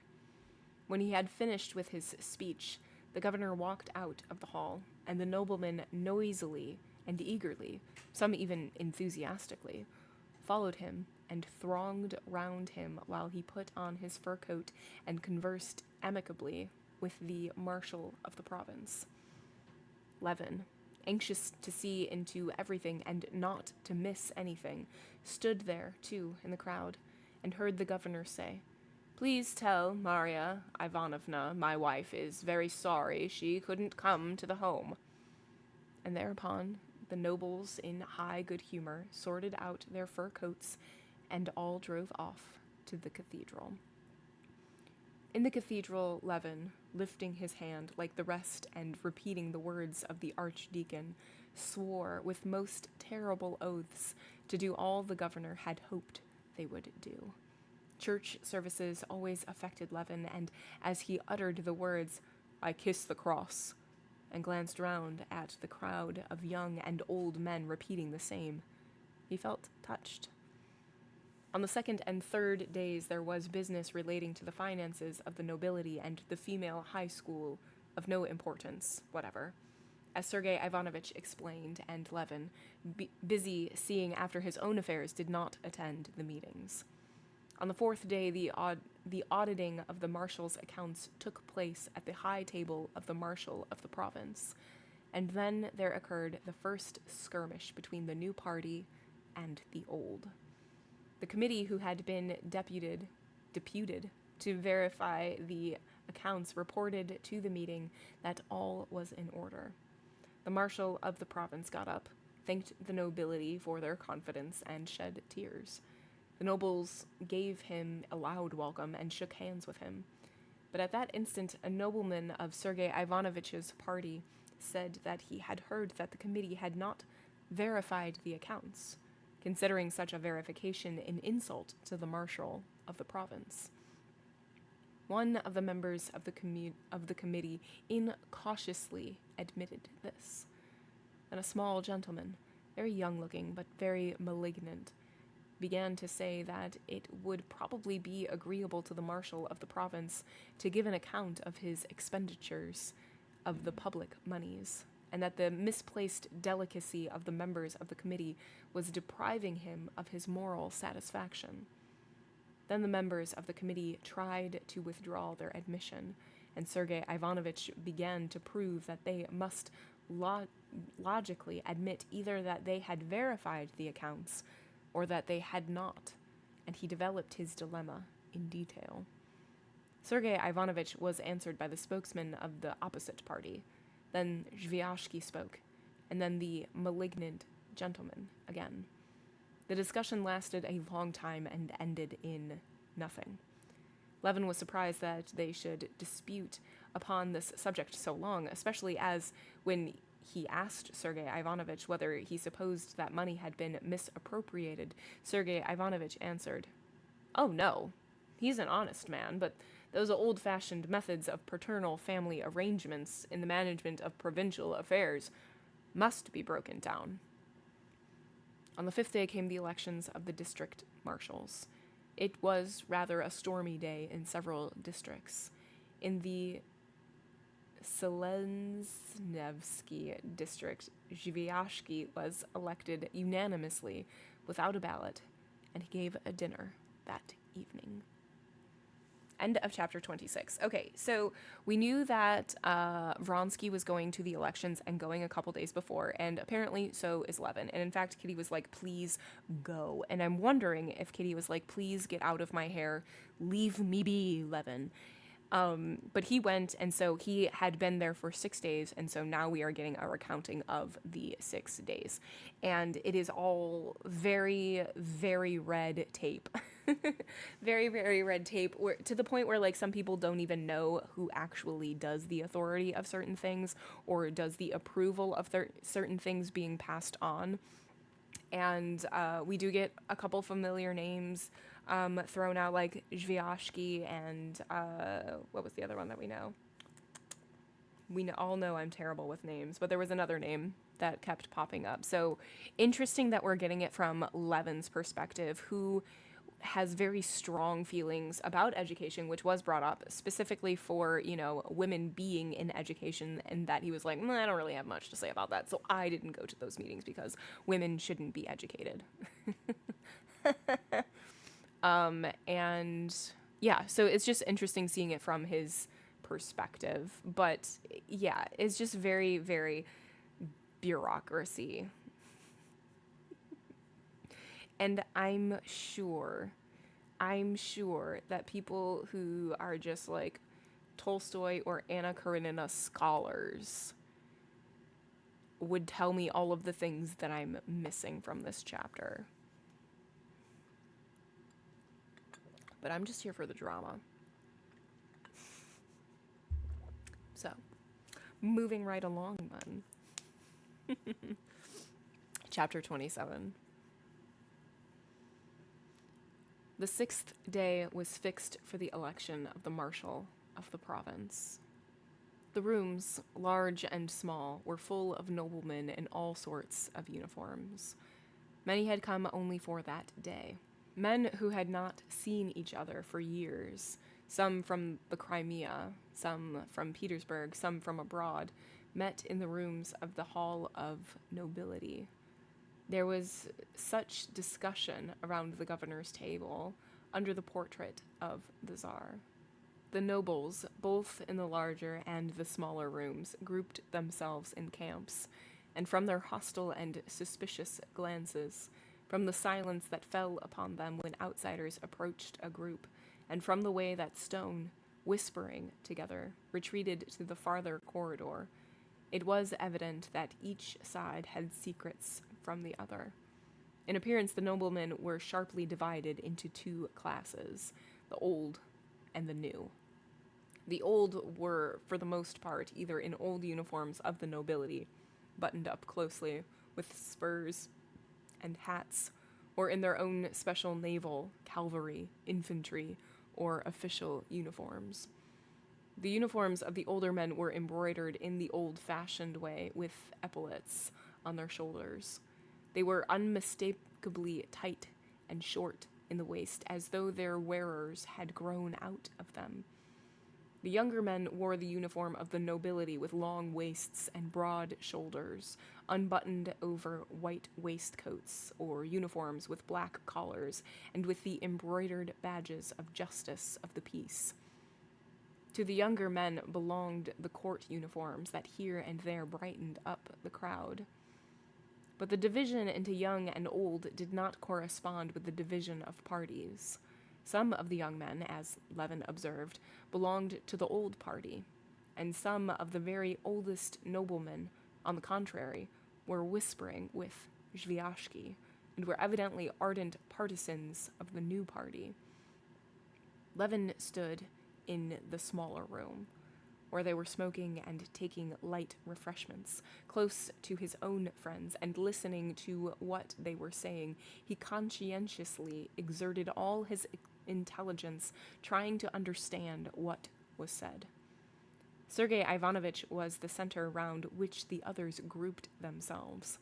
He was listening at that moment to Zviashki and Hyustov, the marshal of another district who belonged to their party. Hyustov would not agree to go with his district to ask Snetkov to stand, while Zviashki was persuading him to do so, and Sergei Ivanovich was approaching of the plan. Levin could not make out why the opposition was to ask the marshal to stand, whom they wanted to supersede. Stepan Arkadyevitch, who had just been drinking and taking some lunch, came up to them in his uniform of a gentleman of the bedchamber, wiping his lips with a perfumed handkerchief of bordered batiste. "We are placing our forces," he said, pulling out his whiskers. "Sergei Ivanovich." And listening to the conversation, he supported Zviashki's contention. "One district's enough, and Zviashki's obviously of the opposition," he said, words evidently intelligible to all except Levin. "Why, Kostya, you here too? I suppose you're converted, eh?" he added, turning to Levin and drawing his arm through his. Levin would have been glad, indeed, to be converted, but could not make out what the point was, and retreating a few steps from the speakers, he explained to Stepan Arkadyevitch his inability to understand why the marshals of the province should be asked to stand. "Oh, sancta simplicitas," said Stepan Arkadyevitch, and briefly and clearly he explained it to Levin. If, as at previous elections, all the districts asked the marshals of the province to stand, then he would be elected without a ballot. That must not be. Now 8 districts had agreed to call upon him. If 2 refused to do so, Snetkov might decline to stand at all, and then the old party might choose another of their party, which would throw them completely out of their reckoning. But if only one district, Zviashki's, did not call upon him to stand, Snetkov would let himself be balloted for. They were even, some of them, going to vote for him, and purposely to let him get a good many votes, so that the enemy might be thrown off the scent, and when a candidate of the other side was put up, they too might give him some votes. Levin understood to some extent, but not fully, and would have put a few more questions, when suddenly everyone began talking and making a noise, and they moved towards the big room. "What is it? Whom? No guarantee? Whose? What? They won't pass him? No guarantee? They won't let Florov in because of the charge against him? Why, at this rate, they won't admit anyone. It's a swindle. The law." Levin heard exclamations on all sides, and he moved into the big room together with the others, all hurrying somewhere and afraid of missing something. Squeezed by the crowding noblemen, he drew near the high table where the marshal of the province, Zviashki, and the other leaders were hotly disputing about something. End of chapter 27. Okay, chapter 27. We get more politics, which I know you have been sorely missing. So we get a lot of politics, and there's even a point where, which we just read, where Stepan Arkadyevich is explaining how it works and like how people can win without a ballot, which is what happened with Zviashki. And as we as readers are getting the explanation, it seems like I would be in the situation of just like smiling and nodding and just being like, yeah, okay, just to like move the conversation along, because absolutely I do not understand. Especially if like somebody is just telling me this, like I would need to like have that experience to be like, oh, okay, I get it, and they can't do that because this, and like because of this happened. I get it, I understand.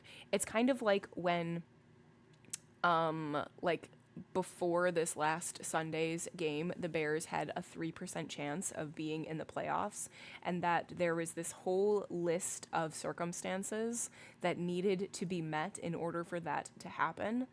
And after a while, even if it's something that I'm interested in, after a while my brain is just like, it just stops. And then I just, hear a song that's been stuck in my head, which changes frequently. Chapter 28. Levin was standing rather far off. A nobleman breathing heavily and hoarsely at his side, and another whose thick boots were creaking prevented him from hearing distinctly. He could only hear the soft voice of the marshal faintly, then the shrill voice of the malignant gentleman, and then the voice of Zviashki. They were disputing, as far as he could make out, as to the interpretation to be put on the act and the exact meaning of the words, liable to be called up for trial.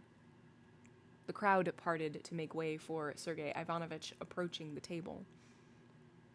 Sergei Ivanovich, waiting till the malignant gentleman had finished speaking, said that he thought the best solution would be to refer to the act itself, and asked the secretary to find the act. The act said that in case of difference of opinion, there must be a ballot.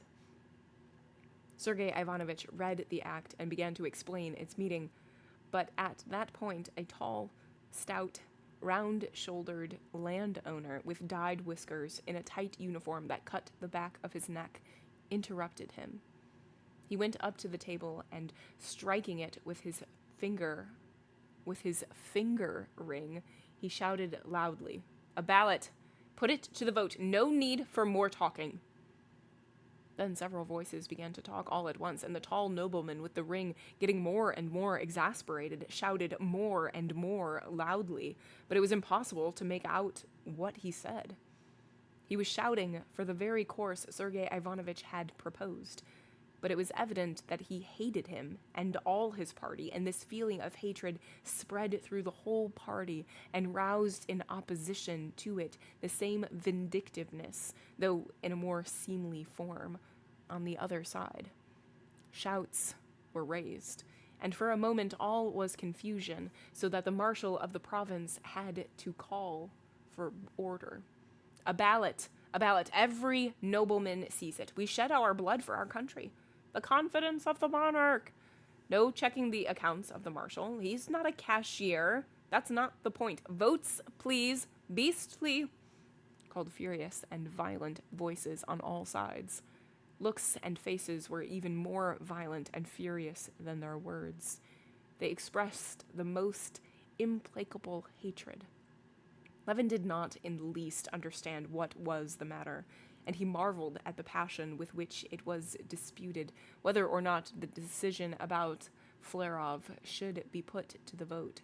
He forgot, as Sergei Ivanovich explained to him afterwards, this syllogism, that it was necessary for the public good to get rid of the marshal of the province, that to get rid of the marshal it was necessary to have a majority of votes, that to get a majority of votes, it was necessary to secure Flerov's right to vote. And to secure the recognition of Flerov's right to vote, they must decide on the interpretation to be put on the act. And one vote may decide the whole question, and one must be serious and consecutive if one wants to be of use in public life, concluded Sergei Ivanovich. But Levin forgot all that, and it was painful to him to see all these excellent persons for whom he had a respect in such an unpleasant and vicious state of excitement. To escape from this painful feeling, he went away into the other room, where there was nobody except the waiters at the refreshment bar. Seeing the waiters busy over washing up the crockery and setting in order their plates and wine glasses, seeing their calm and cheerful faces, Levin felt an unexpected sense of relief, as though he had come out of a stuffy room into the fresh air. He began walking up and down, looking with pleasure at the waiters.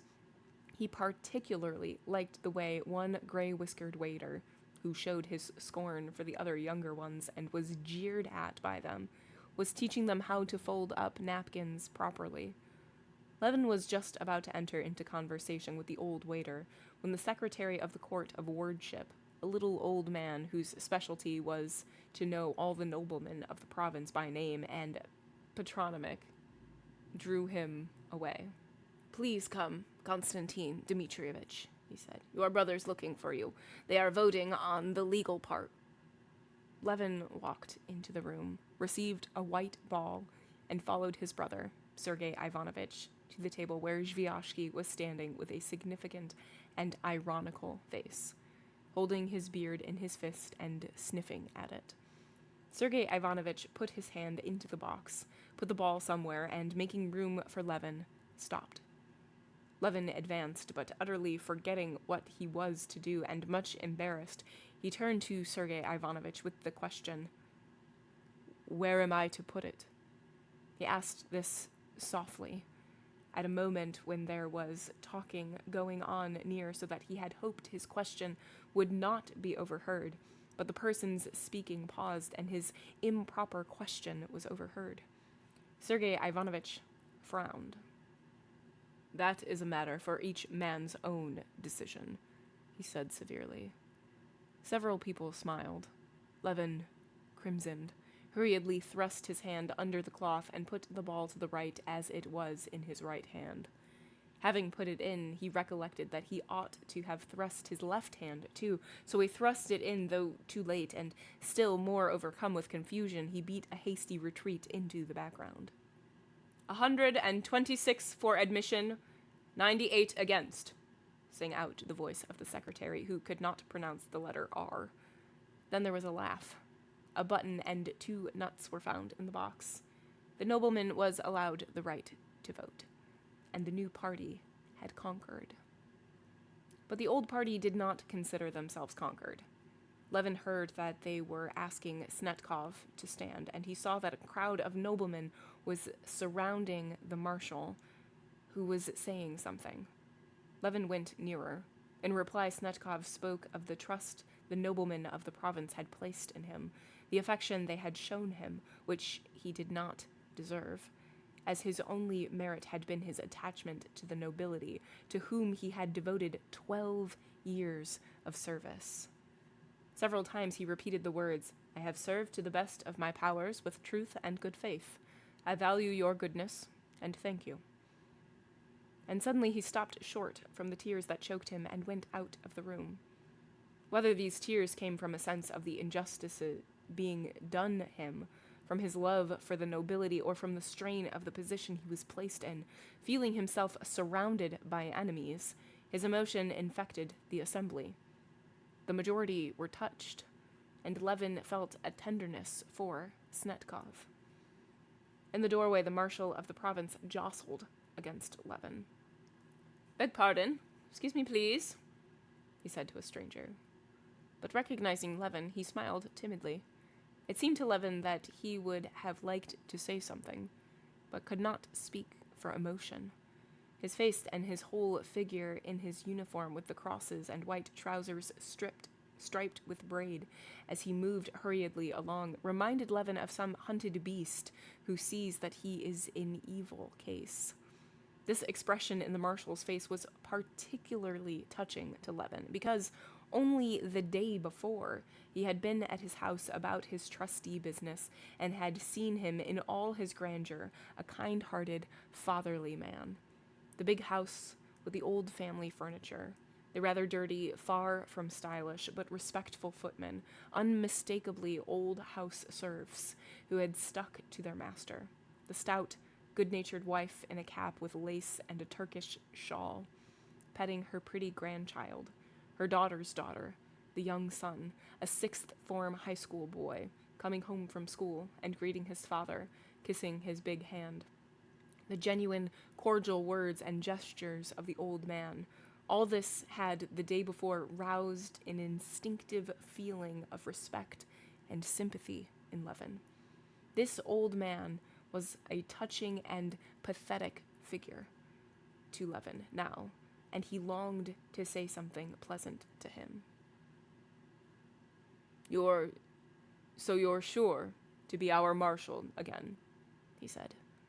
It's not likely, said the marshal, looking round with a scared expression. I'm worn out. I'm old. If there are men younger and more deserving than I, let them serve. And the marshal disappeared through a side door. The most solemn moment was at hand. They were to proceed immediately to the election. The leaders of both parties were reckoning white and black on their fingers. The discussion upon Flerov had given the new party not only Flerov's vote, but had also gained time for them, so that they could send to fetch 3 noblemen who had been rendered unable to take part in the elections by the wiles of the other party. 2 noble gentlemen, who had a weakness for strong drink, had been made drunk by the partisans of Snetkov, and a third had been robbed of his uniform. On learning this, the new party had made haste, during the dispute about Flerov, to send some of their men in a sledge to clothe the stripped gentleman, and to bring along one of the intoxicated to the meeting. I've brought one, drenched him with water, said the landowner, who had gone on his errand to Zviashki. He's all right. He'll do. Not too drunk. He won't fall down, said Zviashki, shaking his head. No, he's first rate. If only they don't give him any more here. I've told the waiter not to give him anything, on any account. End of chapter 28. Okay, chapter 28 is just more politics, more things. We actually did have our vote, and I am hoping, with all of my ability to hope, that this will pay off. That this is all going to mean something. And right now, I don't know what it's going to mean or when it's going to come back, but I'm wondering if, like, Levin is going to have, like, this epitome, or we're going to get more about Zviashki after this vote. Like, payoff is tough in Tolstoy, right? And, like, I am not a Tolstoy scholar. This is my first read-through, and I'm probably not going to read it again. Not because, like, I'm not enjoying it, but because it is chonky, and there's just so many books in existence that I haven't read.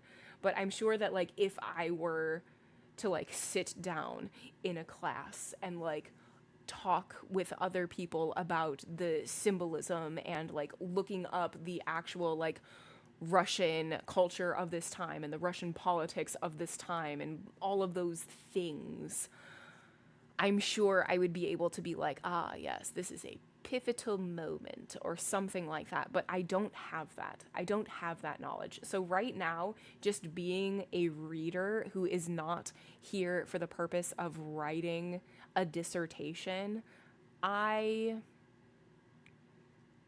hope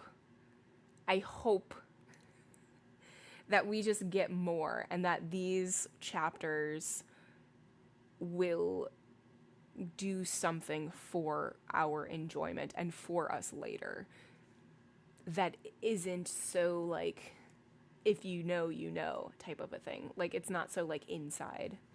It is pretty dense. Yeah. And like the themes aren't just black and white themes of like this person bad, except for Levin, but he's not bad. He's just terrible. He's terrible and he's boring. So yeah, I don't know if we will. I don't know if we will get that payoff, that reward of having these chapters, because I don't think that we're going to get a payoff or reward from going bird hunting for however long we did with Levin earlier. I mean, it was a good good used loosely, a good like character study in Levin. But I feel like we've gotten better situations and better segments with Levin that made him grow or question better than just him hunting these birds with Stepan Arkadyevich and Veslovsky.